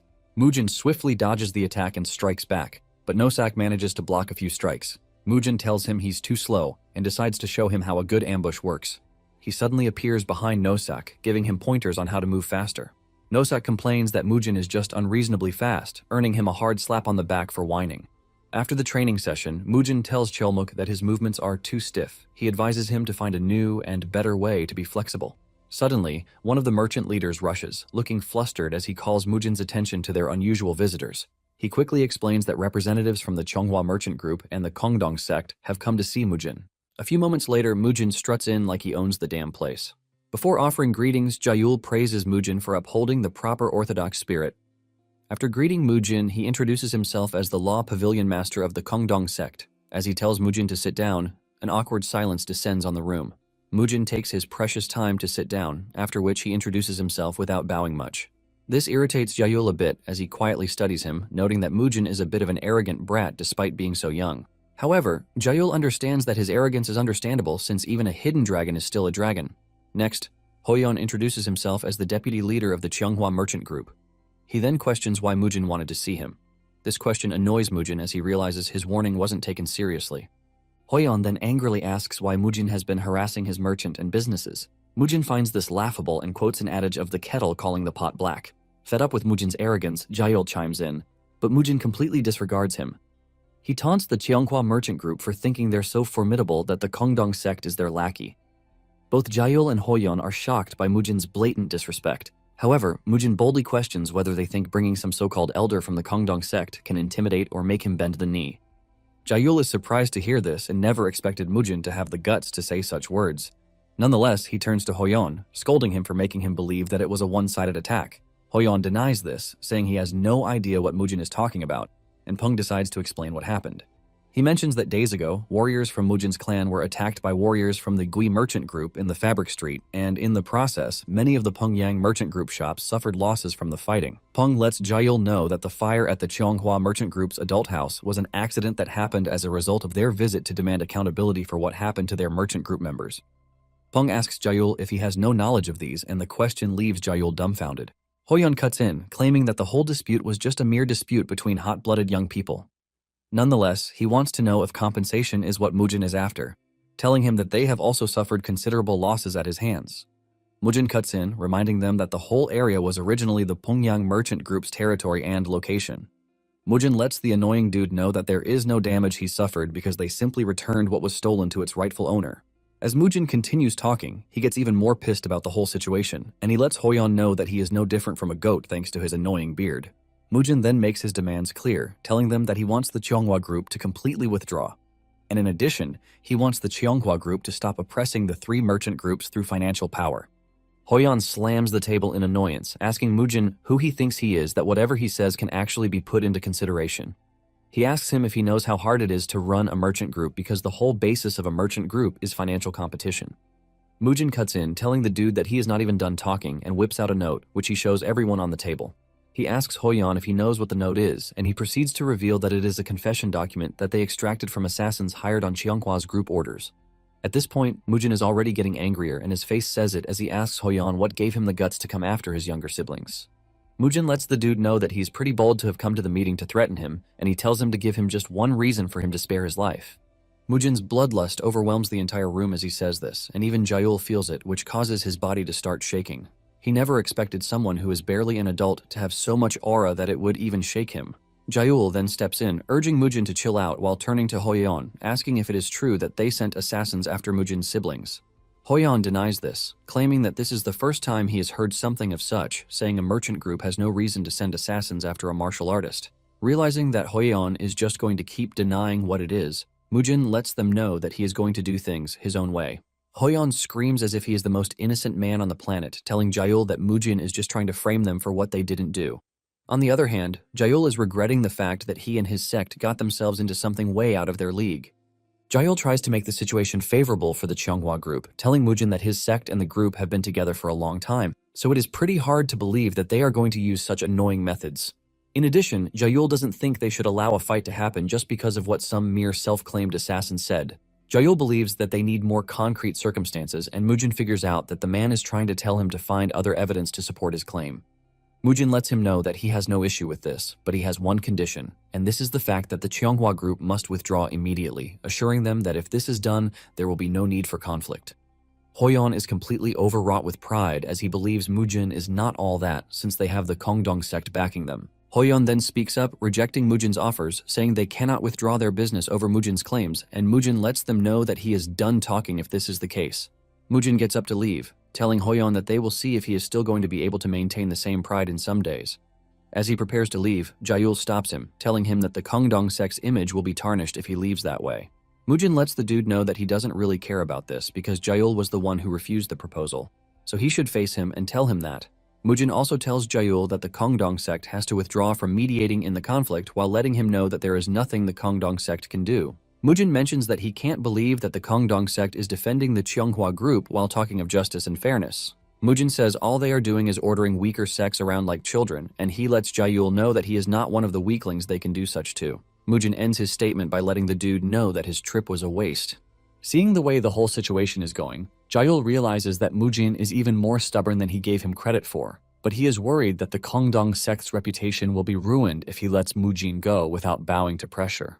Jaehyul then tells Mujin that the Cheonghwa group has helped their sect in the past, and even though he has no intention of becoming their sword, it is a completely different story with his sect. Jaehyul makes it clear that this could lead to a major conflict, and Mujin lets him know that what he just said applies to the Pengyang group because they cannot ignore their suffering. He lets the dude know that his sect coming forward is nothing because justice is on their side. Jaehyul then suggests a proposal, telling Mujin that they cross swords and whichever party loses will withdraw from the conflict. In addition, he promises his cooperation in finding those who attempted to kill his siblings. Mujin being Mujin wastes no time agreeing to the terms.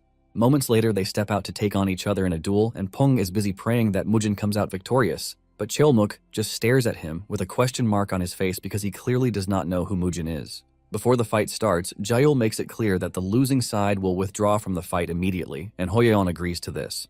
Deep down, Hoyeon is rejoicing that they have finally put Mujin where they want because there is no way he is defeating Jaehyul. Before the fight begins, Jaehyul is convinced that Mujin was able to defeat the Crimson Moon Sword by luck because the energy he is feeling from him is ordinary. He plans to just cripple one of Mujin's arms because he considers him a rising talent, and he doesn't want to end his career right there. Jaehyul declares the match open, and before he can blink, Mujin dashes toward him and delivers a strike that completely knocks him out. Moments later, he wakes up to see Mujin severely aura farming in front of him, while suggesting that Jaehyul admit his defeat. Jaehyul is left in complete shock as it properly dawns on him that he lost the match. Even Pung is celebrating Mujin's win on the side, and Cheolmuk lets him know that this is normal for Mujin. While Pung is celebrating, Hoyeon is losing his mind because he never anticipated such an outcome. Following his promise, Jaehyul lets Mujin know that the Kongdong sect is now withdrawing from the matter. With this, Jaehyul leaves, and Hoyeon's face screams for help, but there is no one to help him. After Jaehyul is gone, Mujin tells Hoyeon to run his mouth just the same way he was when Jaehyul was there. Hoyeon immediately becomes a totally humble person, and he tries to gaslight Mujin, but Mujin orders him to go on his knees if he doesn't want to lose his head. Mujin lets him know that there are two options on the table for him, and the first one is that he shouldn't concern himself with what is going to happen to Buchoyeon and their chief steward because they crossed the line, and there is no way they were going to live long. Mujin says that after he is done with them, he wants the Cheonghwa group to withdraw while handing over a 30% stake to the Pengyang merchant group in the tea sales monopoly, which they hold in Hubei. Hoyeon stammers, trying to argue with Mujin, but Mujin reminds him that there is still a second option, and this is the option that fully puts them at war. He assures Hoyeon that he is going to slaughter anyone who gets in his way, while urging him to send more people from the Death Forest faction because he would like to wipe them out. Mujin assures Hoyeon that if they pick the second option, he is going to make sure that the Cheonghwa group disappears without a trace, while the Pengyang group takes their place instead.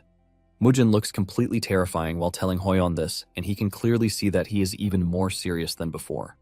Seeing this, Hoyeon figures out that it is a risk to gamble with the fate of the merchant group because he didn't even expect Jaehyul to have lost to Mujin so easily. He has no choice but to pick the first option, believing that the group leader will definitely understand his reason to have done this. Later on, the Cheonghwa merchant group, Lee Suman, is in his bed when a strange person arrives in his room to cut him up. Buchoyeon also wakes up to an armed, masked, scary figure in front of him, and he suffers the same fate as his chief steward.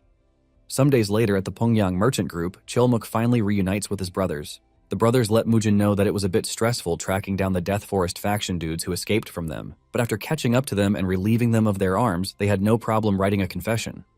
Nosak mentions that Mujin's reputation is now all over because everyone was just bowing the moment they heard his name.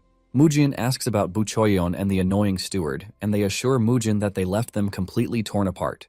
Mujin is pleased with this, and he tells them to make sure that the incident remains a secret. With all of these settled, Mujin takes a deep breath and he tells the brothers that it is time for them to head back because they have cleared out everything that needs to be.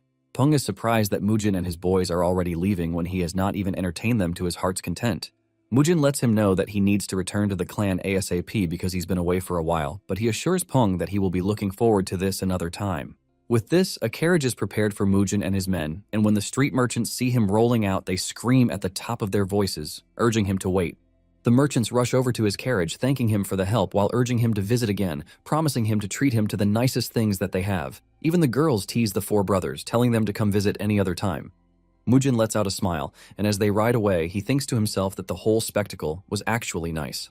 Soon afterward, they arrive at the clan, and Maesok rushes over as usual, but Mujin simply pushes him away, telling him to stop being so clingy. His siblings also rush over to hug him, and Mujin asks them how they have been. They let him know that the Tang sisters have been around, so they haven't been bored even for once. Hearing this, Mujin wonders who the Tang sisters are, and when Do and Jo step out to welcome him, he asks them who the Tang sisters are. They simply tell him that they are people who have been eager for him to return, so they suggest that he come inside quickly. Mujin is totally confused, but by the time he enters, he sees Tang and his granddaughters and two weird oldies having a drink. Tang happily welcomes him, and the moment he spots Mujin, her eyes light up in complete excitement as if her long-lost love has just returned. She quickly gets up to greet Mujin, and they are in the middle of this when Zheng cuts in from behind, talking about how handsome Mujin is. She lets out a beautiful smile while telling Mujin that she is so glad to have finally met him. Tang is also excited about the whole thing, and he urges Mujin to introduce himself to his granddaughter, which he quickly does. Tang then communicates with Mujin telepathically about the two other visitors, telling him to be careful because he might end up losing both of his siblings. Hyunwoo then introduces himself to Mujin, telling him how good it is to finally meet him. At the same time, Jinhwa of Ime does the same, and seeing how intentional the two are, Mujin assures Tang that he is going to deal with them himself. Tang then tells his granddaughters that they need to give them some privacy. After stepping out, he scolds Zhang for saying such embarrassing things in front of Mujin. But Zhang doesn't think she did anything wrong, telling her sister that Mujin was even more handsome than she thought. Hye grabs her head in frustration, and while still dealing with this, Zhang spots the four brothers, and she extends her greetings to them while urging them to continue protecting Mujin. The four brothers, who have always been shy around girls, just stand there in shock, totally unable to mutter a single word. Inside, Mujin asks Jinhwa and Hyunwoo why they came to the clan because he knows that there are no connections between his clan, Ime, and Shaolin. Jinhwa mentions that some days ago, they heard that he saved their sisters from the grasp of bad guys, and because the kindness preserved Ime's reputation, there was no way they could brush it aside. Mujin tells Jinhwa that it just came out the way it did, so it isn't such a big deal. However, Jinhwa insists that kindness must be repaid, and as repayment, she wishes to pass on Ime's secret arts to the Flamehua clan. Jinhwa mentions that the secret arts are not normally passed down to other sects, but the sect leader has made the decision that the kindness Mujin showed was great enough to warrant such a favor. Mujin admits that receiving such secret arts is a big opportunity, but he would like to know who they plan to pass on the secret arts. Mujin lets them know that he has already mastered the unique clan arts and his two siblings are also mastering the clan's secret arts. Talking about the elders of the clan, Mujin says they are already too old to be made disciples, and Jinhwa straight up tells Mujin that she would like to pass the arts down to Soyeon. Jinhwa tells him that she will be able to train sufficiently while mastering their clan's secret arts, so they don't have to worry about this. Mujin lets the lady know that Soyeon is the only sister he has, so there is no way he is letting her teach her the secret arts of Ime. Jinhwa figures out that Mujin is worried that this will make them record Soyeon's name in their sect, but she assures him that this won't be the case. Tang quickly talks to Mujin telepathically, telling him that the bond between a master and a disciple is not something that can be easily severed. Mujin is about to reiterate what he said when Soyeon shows up in the back screaming out her brother's name while telling him that she would like to learn what Jinhwa is offering, which is the snow-drifting, cloud-piercing palm strike. Mujin turns around in shock, realizing that they already did something to Soyeon while Jinhwa, on the other hand, wears a face of satisfaction. Soyeon walks forward, telling Mujin that she is really interested in learning the palm strike that Jinhwa showed her. Mujin pats his sister on the head while asking Jinhwa what she showed Soyeon, and Jinhwa replies that it is nothing much because all she did was show her a basic palm strike. Soyeon starts glazing the technique, saying it is so strong and she has never seen anything as strong as it before. Soyeon mentions that Jinhwa had promised that she would be able to learn an even stronger palm technique by the time Mujin comes back. Mujin takes a deep breath after hearing this, and he thinks about all the parameters. He knows that the Flame Emperor's red flame art is an advanced martial art, but at the same time it is a yang-based technique. He believes that it is an excellent martial art to learn for a man with strong yang energy, but it is a difficult martial art for a young girl to master. Seeing how hard it is for Mujin to make up his mind, Soyeon tells him that she won't do it again, but Mujin assures her that he is good. Mujin figures out that the martial arts of the Ame sect might actually be suitable. Mujin then tells Jinhwa that his sister is brilliant and exceptional, and as the only daughter in the clan, he has no intention of sending her far away, so it is up to Jinhwa to take good care of her at the manor. Jinhwa's eyes light up in excitement when she hears this, and she offers a line of prayer for their union. Hyunwoo then congratulates the Ma sect on forming a connection with the Flamehua clan. Deep down, Hyunwoo is already thinking of how he has to obtain Dojin because he is amazing. Even though Dojin's martial arts talent is exceptional, Hyunwoo is more interested in him because of his character. He has noticed that Dojin is calm and composed, but even with these, he has a competitive spirit that burns within his chest like a flame. The moment Hyunwoo sets his eyes on Dojin, he realizes that he is exactly the disciple he's been looking for, so there is no way he is going to let him slip away. Hyunwoo tells Mujin that he has to inform Dojin of what just happened, and Tang quickly warns Mujin, telling him to be careful because the second snake is already making its move. Mujin is surprised that Hyunwoo wants to form connections with a secular martial clan, and he lets him know that it is quite burdensome. Hyunwoo smiles, saying that as practitioners, they might distance themselves from the secular world, but this is just a circumstance. Hyunwoo boasts about how he has finally encountered the correct karmic connection to transmit enlightenment, so his personal circumstances wouldn't matter that much. Hearing this, Mujin realizes that he is dealing with a formidable person. Mujin tries to take the diplomatic approach, telling Hyunwoo that his younger brother has an important destiny and he must master their clan's secret arts. He lets Hyunwoo know that their circumstances don't permit sending Dojin to be his disciple. Hyunwoo quickly counters this, saying he has no intention of taking Dojin away. He suggests that they provide him with a small room so he can gradually teach Dojin from the side. Mujin is shocked to hear that the old monk is willing to stay at the manor, but Tang urges Mujin to keep his guard up. Mujin then tells Hyunwoo that he has to know what his brother has to say first, and he suggests that they step outside. Mujin then calls on Dojin to inform him that Hyunwoo is looking to take him on as his disciple. He asks Dojin what he wants to do because he also has a mission to inherit his grandfather's secret arts that he could not achieve. Dojin lets Mujin know that he has no thought of abandoning his grandfather's secret arts, but he truly wants to learn the technique that Hyunwoo showed him. Mujin is taken aback when he hears this, leaving him to wonder what Hyunwoo and Jinhwa had done while he was away. Mujin turns to Hyunwoo, asking him what he showed Dojin, and Hyunwoo tries to act all humble, saying it is nothing so serious because he only showed him a small portion of what he is capable of. Hyunwoo then decides to demonstrate what he showed Dojin, but he lets them know that it is nothing as serious as Tang's capability. Hyunwoo pulls back his sleeve, and he lets out a punch with his arm. The force from the punch is directed towards a tree, and this leaves a huge dent that shakes the tree, shocking Tang and Mujin.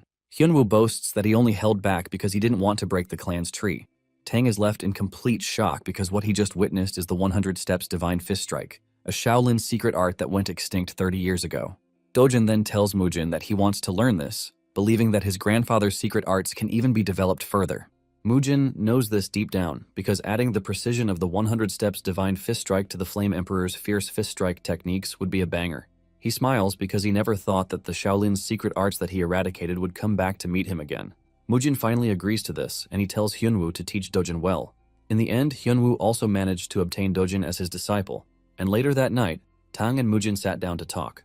Tang makes fun of himself, saying he tried his best to stop the two from getting what they wanted because he hates losing talents from Sichuan to Mount Song. Nonetheless, he knows that such an opportunity will not come twice, and Mujin cuts in, asking him if he would have entrusted his granddaughter to Aimee. Tang quickly says no, and Mujin tells him to listen to himself then.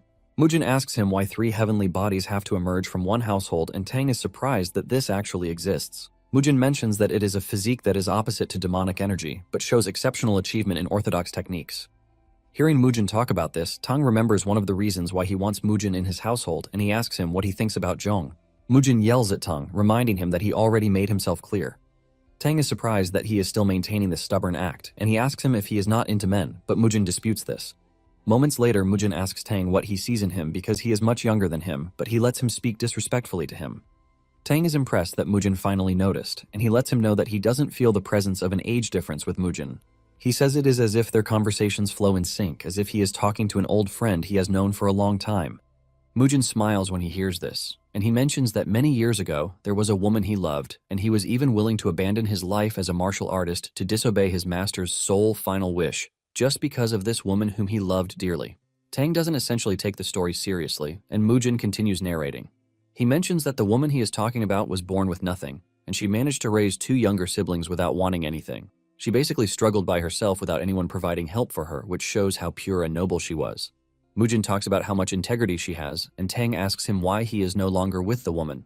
Mujin smiles, revealing that she actually died, and Mujin reveals how foolish he was to think he could walk the path of an assassin while keeping an ordinary woman by his side. He mentions that the woman and her 2 siblings were killed at the hands of orthodox warriors who were coming after him, and this is where his path to start tearing through all 9 sects began.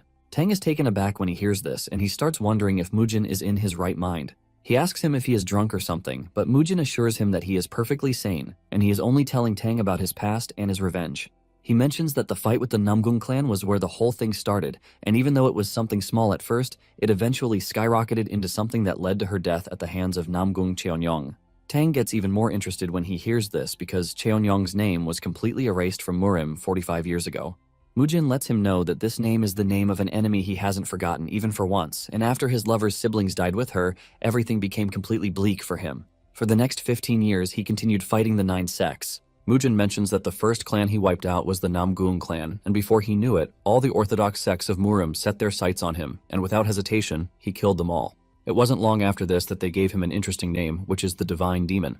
The moment Tang hears this, he starts getting worked up even more, but he believes that Mujin hasn't recovered from his madness. Mujin tells him that he is free to believe him or not, but he lets Tang know that his expression was exactly the same as when he first saw him. Mujin reveals that it was when he encountered him sitting with the 4 great clan heads, with the exception of the Namgung clan. Mujin mentions that this is the first time he has set foot in the Central Plains. Tang gets up from his seat in shock, asking Mujin how he knows this, but Mujin ignores the question and continues with the story. He mentions that he was unaware that Tang and his colleagues had rented out the tavern for the day, and he would have simply found another place to satisfy his hunger, but he believed his master's words that there was no martial artist in the Central Plains who could match him. Thanks to his youthful arrogance, he jumped into a fight, and just as Mujin is about to continue, Tang stops him. Tang is left wondering how someone as young as Mujin is able to know a secret he has kept hidden for 60 years. It turns out that Tang has been trying his best to forget the events that happened back then because of how shameful the events were. Mujin continues, saying the situation was a 1 man against 17, but he admits that his grandfather's poison was difficult to block. Tang gets even more uncomfortable and he asks Mujin who is telling him everything that he is saying. He asks Mujin if he is the Divine Demon's disciple or if he heard it directly from him, and Mujin is surprised that Tang still doesn't believe him. Mujin then says he is impressed because it appears that Tang has overcome his right arm's vulnerability because he has grown strong enough to earn the title of Poison Emperor. As Mujin continues talking, Tang is left wondering how Mujin knows about the deformity in his body, which is something only he knows.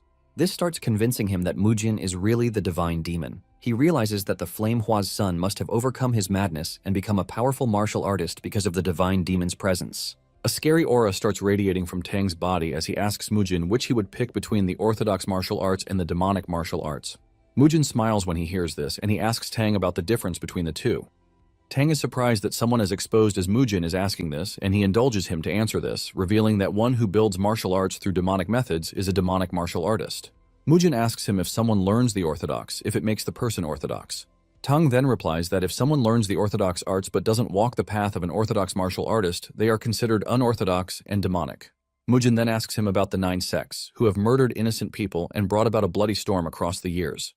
Mujin asks him if they can be considered orthodox or demonic, and this question hits Tang really hard. Basically, the events of killing the Divine Demon showed the orthodox martial artists what horrors they would cause if they lost their justification and stray from the path of an orthodox martial artist. This leaves Tang genuinely asking himself if they can even call themselves orthodox martial artists. Tang then tells Mujin that all that happened back then has been left in the past. Mujin agrees that it might have been a long time for people like Tang, but for him, it was just yesterday. Mujin tells Tang that it doesn't matter what path an individual walks because everyone lives their own way. He believes that differences in beliefs don't facilitate bloodshed. Mujin lets him know that he doesn't care if he walks the path of a demonic martial artist or an orthodox martial artist as long as he gets to raise Dojin and Soyeon well, since they are his only remaining blood relatives.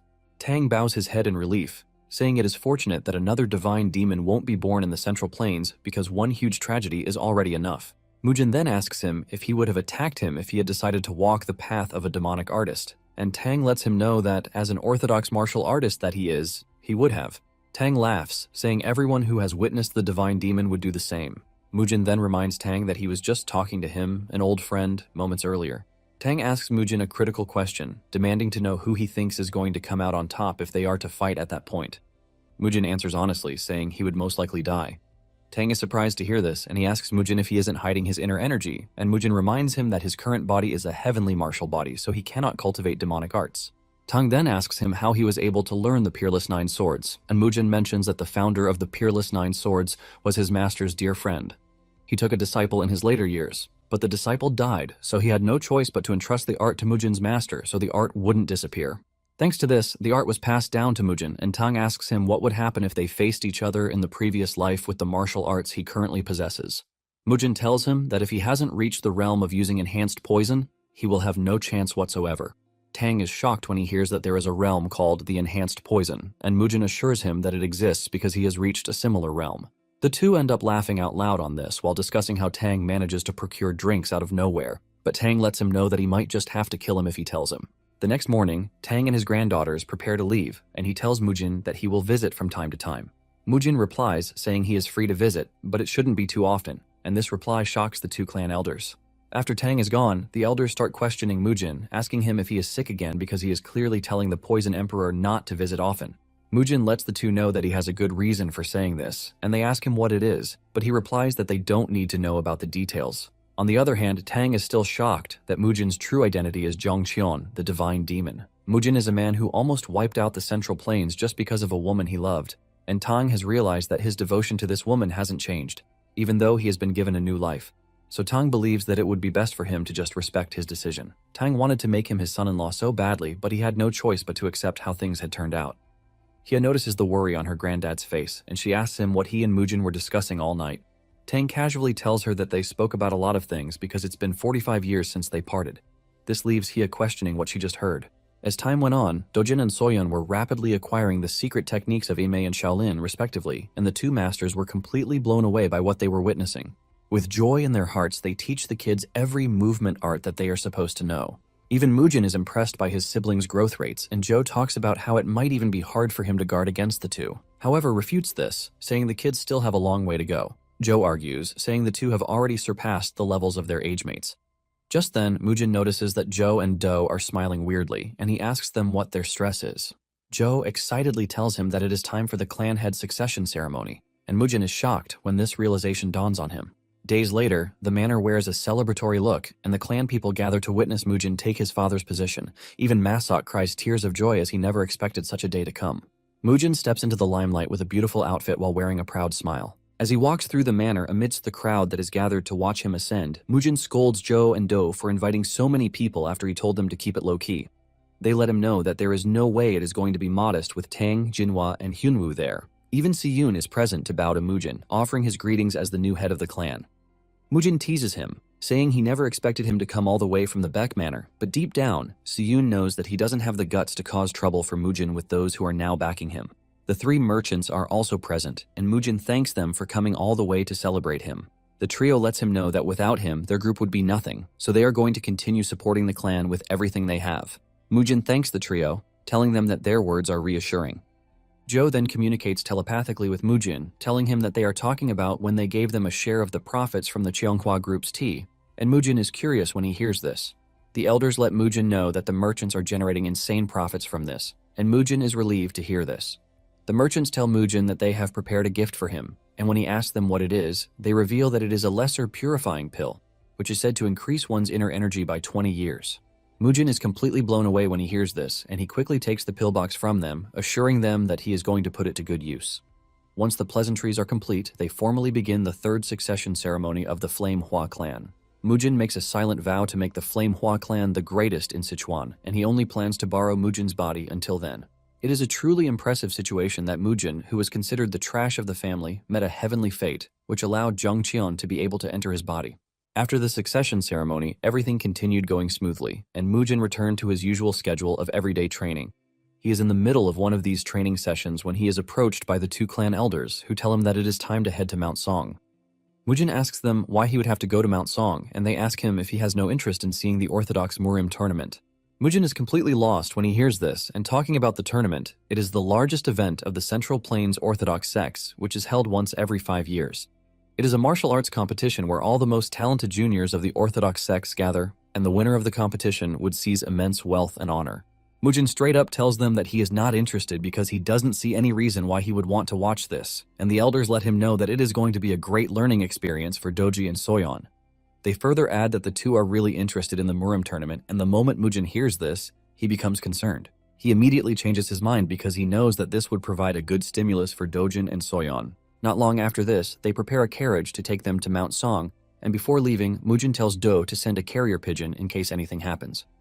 Mujin and the kids will be escorted by Nosak, Jinhua, and Hyunwoo. Meanwhile, Mujin's enemies have already set up an ambush for him the moment they realize that he is heading to Mount Song. As the journey proceeds, Mujin can see how happy his siblings are about the whole journey, and he tells them that they should have told him earlier if they were that eager to go to the tournament. Jinhwa talks about how relieved she is to see the children happy, and she mentions how happy she is to be traveling to Mount Song because it is also her first time. Mujin turns to Hyunwoo asking him why he didn't say anything even though the tournament concerns the Shaolin Temple, and Hyunwoo says he doesn't think the Shaolin Temple would miss him, revealing that his only concern is to watch Dojin grow. Soyeon and Dojin then ask their masters if those who use the same techniques as them would be at the tournament, but they assure them that they are the only ones who can. Suddenly, Mujin catches onto the trail of bloodlust following them, and he tells Nosak to be ready. Just as he predicted, there are 30 warriors riding behind them, and there are also 2 strange fellows who have been stationed ahead, and with this, the leader of the enemy squad is convinced that Mujin stands no chance. Ahead of the carriage are the 2 crazy fellows who have burned down a merchant's carriage to block the path, and they are toying with the poor merchant while introducing themselves as the Fire Shadow Twin Elders. They promise to kill the poor merchant painlessly, but end up tearing his head off while crushing it with their ugly hands. The twin with the red head is called Chu Myonggun, and the one with white hair is Cho Gayak. The moment the carriage comes close to where the fire is burning, everyone else in the carriage senses the intense bloodlust coming from all over. Mujin grabs his sword and tells everyone else to stay put while he handles the situation. The twins are surprised that only one person is stepping out of the carriage, since they were told that the occupants of the carriage would be more than 4. Mujin walks forward asking the twins who they are and why they are blocking the path. The twins then ask him if he is the one they call the Hidden Dragon, and the moment Mujin hears this, he figures out that the 2 were sent by the Crescent Moon Sword Sect. Myonggun commends Mujin's intuition, but tells him that he has a foul mouth. Hyunwoo and Jinhwa finally step out of the carriage, and the fear on their faces when they see the twins is pretty pronounced. Gayak talks about how excited they are to finally see them because they have been waiting to slit their throats.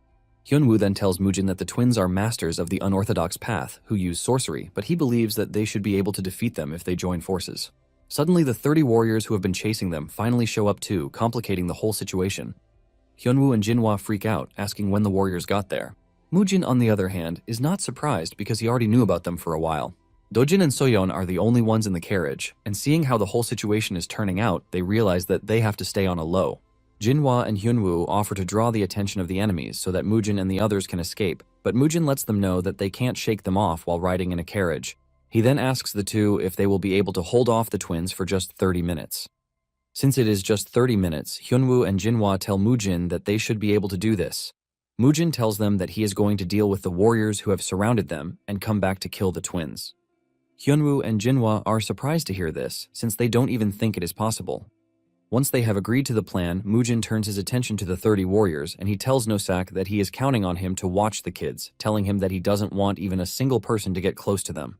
The leader of the 30 warriors believes that it is going to be an easy mission, and he orders his men to go after Mujin. He screams out a formation order for them, and Mujin laughs out loud when he hears this because he realizes that the warriors clearly don't know who he is. Mujin lets out an overwhelming bloodlust that sends shivers down their spines. His aura is so overwhelming that even the twins acknowledge him because his bloodlust is similar to that of a great unorthodox martial artist, and he has not even reached adulthood yet. Hyunwoo makes the first move, unleashing the 100 Steps Divine Fist Strike that sends a powerful wave at Gayak. Gayak manages to block the attack, but he gets pushed back. He takes a look at his arm guard, and he is surprised to see that it is scratched, which shows how intense the attack was. Myonggun is impressed because he recognizes the technique, but Gayak, on the other hand, is pissed. He dashes toward Hyunwoo in anger, with fire trailing his steps, and Hyunwoo can see how intense his presence is. He makes a drastic move by turning to his right and dashing into the woods, forcing Gayak to chase him. Hyunwoo suddenly turns around and unleashes even more painful attacks that anger Gayak, and he promises Hyunwoo that he is going to tear his head off if he lays his hands on him. While Hyunwoo is stuck with Gayak, Jinhwa knows she has to deal with Myonggun. Myonggun makes fun of Jinhwa, telling her that she has gotten older than the last time he saw her. Jinhwa claps back, telling him that he has an ugly face, and even though she assumed that he would die alone, it appears that he has managed to find a trash soulmate who is as ugly as him. This is enough to make Myonggun mad, and he cooks up his firepower as he prepares to take on Jinhwa. Jinhwa also takes up her fighting stance, asking Myonggun if he thinks he is capable of taking her down. Myonggun lunges toward Jinhwa, but she is able to block his attack with her palm technique. On the other hand, Mujin has stayed back for a minute, and when the warriors won't attack him, he decides to go after them, and the dude in front is the first to lose his life before he can even blink. Mujin goes after another, while counting them as he drops them. He delivers powerful strikes that cut their heads off, and even releases their intestines to take fresh air. The leader of the warriors freaks out, but tries to maintain composure, and he screams at his men, telling them to get into formation and take Mujin down because he is just one dude. However, Mujin is already enjoying himself so much that he basically decides to stop counting and focus on sending them to their maker. Mujin runs through the horde with his big-ass sword, slicing and dicing them as if they were newbies. One dude gets so unlucky and gets separated from the waist up, but the leader of the squad still believes that they can take Mujin down just by maintaining a stupid formation to attack him simultaneously. The leader is left wondering how it became so hard for first-rate warriors to take down just one person. Seeing how badly things are going for them, the leader of the squad tells some of his men to turn their attention toward the carriage to kill Mujin's siblings.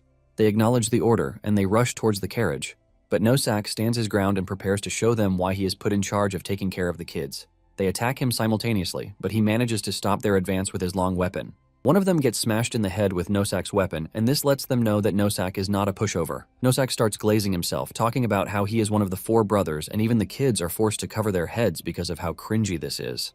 Nosak pushes them back with his reckless charge, but suddenly 2 arrows come from the left direction, hitting Nosak in the shoulder. He turns to his side and realizes that there are 2 arrows over there, and they were aiming for his head, but hit his shoulder instead. With the archers turning the tide of the battle, the squad rushes toward Nosak, and Nosak freaks out because he's about to be overwhelmed. Suddenly, Mujin flies past in a flash and cuts the archers in half before doing the same to those who want to overwhelm Nosak. Mujin is so fast that even his siblings didn't know that he was the one. The squad leader screams at the top of his voice, telling his men to maintain the pressure, but Mujin reaches him before he knows it and renders him headless.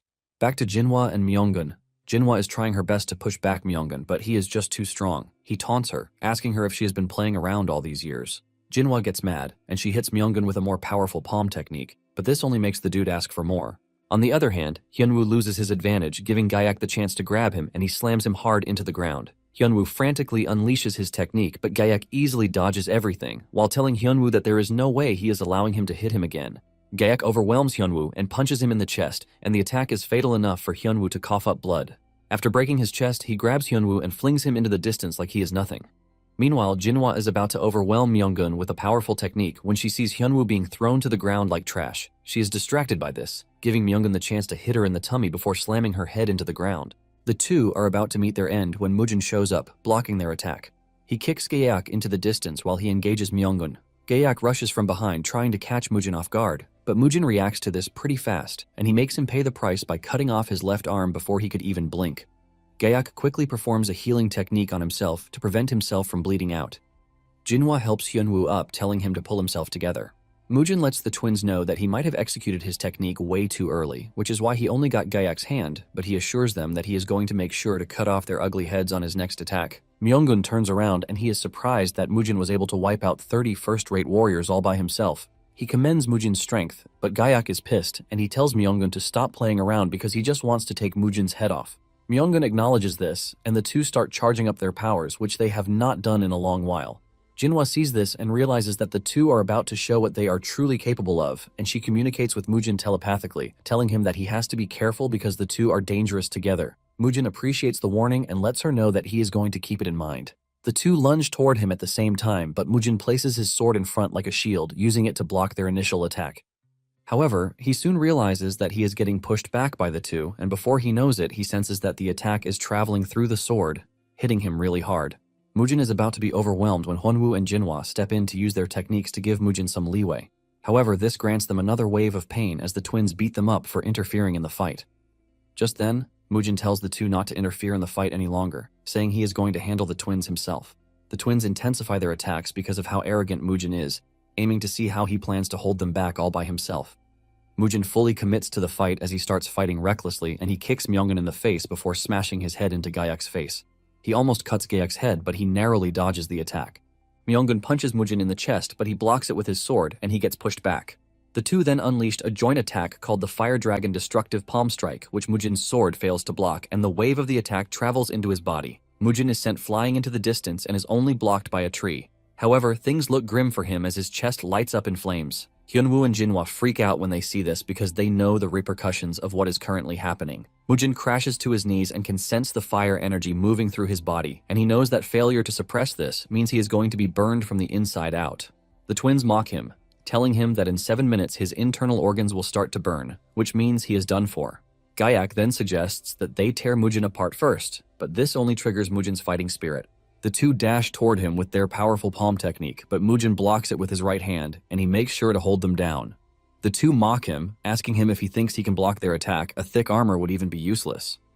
Mujin then resorts to using reflective energy to deflect the fire energy, and this blows back really hard. Gaiak screams out in pain, and the moment Myeongun turns around to check on him, Mujin swings his sword with his left hand, cutting their heads off with a single strike. Everyone watching is left completely astounded when they see this, but the fire is already taking root in Mujin's body. He coughs up blood that is basically fire, and his people start rushing towards him. However, the two elders tell the kids not to come any closer because the fire energy might spread to them if they are not careful. The two watch as their brother suffers in pain, and Mujin struggles as he tells Nosak to get him the lesser purifying pill in his bag. Nosak rushes over to get the pill, and Mujin wastes no time swallowing it. Mujin tells them that he has to purge the fire energy, so he urges them to guard him while he is doing this. He tells them to surround the area and make sure that every direction is guarded, but he urges them not to get close. Mujin gets into the cultivation position and realizes just how difficult the situation is. He figures out that any further delay will put his meridian in danger, so he has to use the inner energy of the lesser purifying pill to suppress the fire energy. By directing all the fire energy into his middle core, he is able to spill out all the fire energy through his mouth, as if he were a dragon. After expelling the fire energy from his body, he passes out and Hyunwoo examines him. He confirms that the fire energy is gone, but Jinhwa suggests that they rush to Ganluo County immediately. Nosak grabs Mujin and carries him into the carriage, and as they travel to Ganluo, his siblings are visibly worried about whether he is going to be fine. Hyunwoo and Jinhwa, on the other hand, are in total disbelief that Mujin was able to take down two dangerous demonic martial artists by himself. Days later, at Ganluo's county infirmary, Dojin and Soyeon enter Mujin's room with a plate of food meant for him, only to realize that he has vanished. Before they start panicking, they hear sounds from outside, and when they look out through the window, they see Mujin training already. Mujin is already swinging his big sword with sweat dripping down his body. He stares at the burn mark on his right palm and realizes just how dangerous the twins' technique is. He's in the middle of this when his siblings show up, and they look totally worried because Mujin is supposed to stay in bed for a month, but he is already moving around. Mujin assures the two that he is fine now, and he tells the two to pack their things so that they can head to Mount Song. On their way to Mount Song, they all had a good time as if Mujin hadn't almost died. However, in the surrounding areas of Ganluo and Xichang that they passed through, rumors started going around about how Mujin defeated the Fire Shadow Twin Elders, which caused a stir through the city. After some days, they finally reached the home of the Shaolin Temple, where the Orthodox Murim tournament is going to be held. The moment they step out of the carriage, the kids are blown away by the impressive buildings and statues all around. Mujin is surprised that all the buildings he destroyed in the past have all been fixed. Hyunwoo then tells them that he has to leave to see his colleagues, but assures them that he has arranged a living space for them in the inner house. One of the monks then led the way for them, and the kids rushed in because of how excited they were. Meanwhile, they are being watched by two strange individuals standing on the balcony. The young master appears to have evil intentions for Mujin, and he tells his assistant to call on an individual, Dongho, promising to handle whatever responsibility that follows as long as he gets to wipe Mujin out. On the other hand, Hyunwoo meets with the temple's elder, Hyungak, to let him know that he now has a disciple. Gak asks Hyunwoo who his disciple is, and Hyunwoo asks him if he still remembers the dude Hyegwang found in the past. Gak says he definitely remembers Mujin, the madman. He also mentions that he is aware that Mujin is now called the Hidden Dragon of Sichuan, and he asks Hyunwoo if his disciple is Mujin, but Hyunwoo lets him know that it is his junior brother. Hyunwoo lets Gak know that Dojin also possesses the martial talent of the heavenly martial body. In addition, he mentions that Dojin is a child with impeccable character and great fortitude. Gak is happy for Hyunwoo because his stress to find a disciple has finally come to an end. Hyunwoo then tells Gak that they won't be able to register Dojin into the Buddhist records because he is the second son of a second family. He apologizes for leaving such important secret art with an outer sect, but Gak lets Hyunwoo know that it doesn't matter because Dojin is still their disciple nonetheless. Hyunwoo bows to Gak, thanking him for his understanding, and he lets Gak know that on their way there, they were attacked by the Fire Shadow twins. Gak freaks out when he hears this, and he asks Hyunwoo if his disciple is fine, and Hyunwoo says yes, revealing that the bad guys had set up an ambush for them. Hyunwoo tells the old man that he got to witness Mujin's strength firsthand because he single-handedly defeated 30 first-rate martial artists before taking down the twins. Gak cannot believe what he just heard because he knows that Mujin has barely reached adulthood, but he managed to take down these wicked dudes. Hyunwoo confirms this and says Mujin suffered internal injuries, but he also recovered quickly, showing how impressive his constitution is. Gak is thankful that the annoying fire twins have finally met their end. Hyunwoo then tells Gak that they cannot let this slide, and Gak agrees with him, saying it is time to put the unorthodox sect in their place. Hyunwoo then tells Gak to inform their leader, First Emperor, Hyemun, of this new development. On the other hand, Mujin and his siblings have been led to the room they will be using. However, the monk lets them know that outsiders are not allowed in the Repentance Cavern, which is behind the Great Hall, Soyeon excitedly asks Mujin if they can go look around, and Mujin agrees to this, but tells them to take Nosak along. As they walk through the area, they are left in total amazement, and moments later, Dojin accidentally bumps into another kid his age. Even though they bumped into each other, Dojin still apologizes for it, but the little brat decides to take it a step further by calling Dojin and Soyeon beggars. Apparently, the little brat is Cheol Dongho, the second son of the Cheol Manor. Dongho tells Dojin that he has to go on his knees if he wants to apologize to him. Soyeon hears this and loses it, screaming at the dude, asking him who he thinks he is for him to be saying all sorts of trash. Soyeon pulls herself together, and she tells her brother that they should just leave, since it appears that Dongho is crazy. Dongho then decides to attack Soyeon while her back is turned, but Dojin blocks the strike. Dongho tries to tussle it out with Dojin, but he gets pushed back instead. Dongho smiles, commending Dojin for blocking his attack. Just then, Dongho's bodyguards show up, yelling at Dojin, asking him what gave him the guts to lay hands on their young master.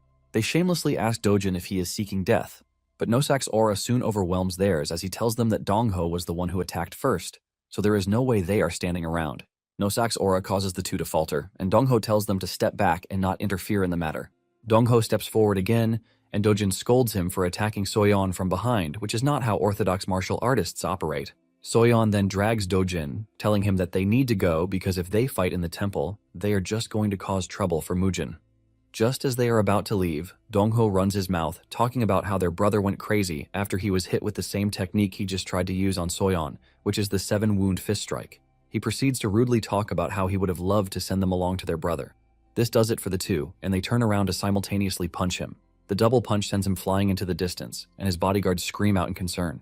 They attempt to touch Dojin and Soyeon, and this is when Nosak finally has the excuse to unleash his anger. He knocks the two of them down with one single strike, while revealing that it is not proper to interfere in a kid's fight.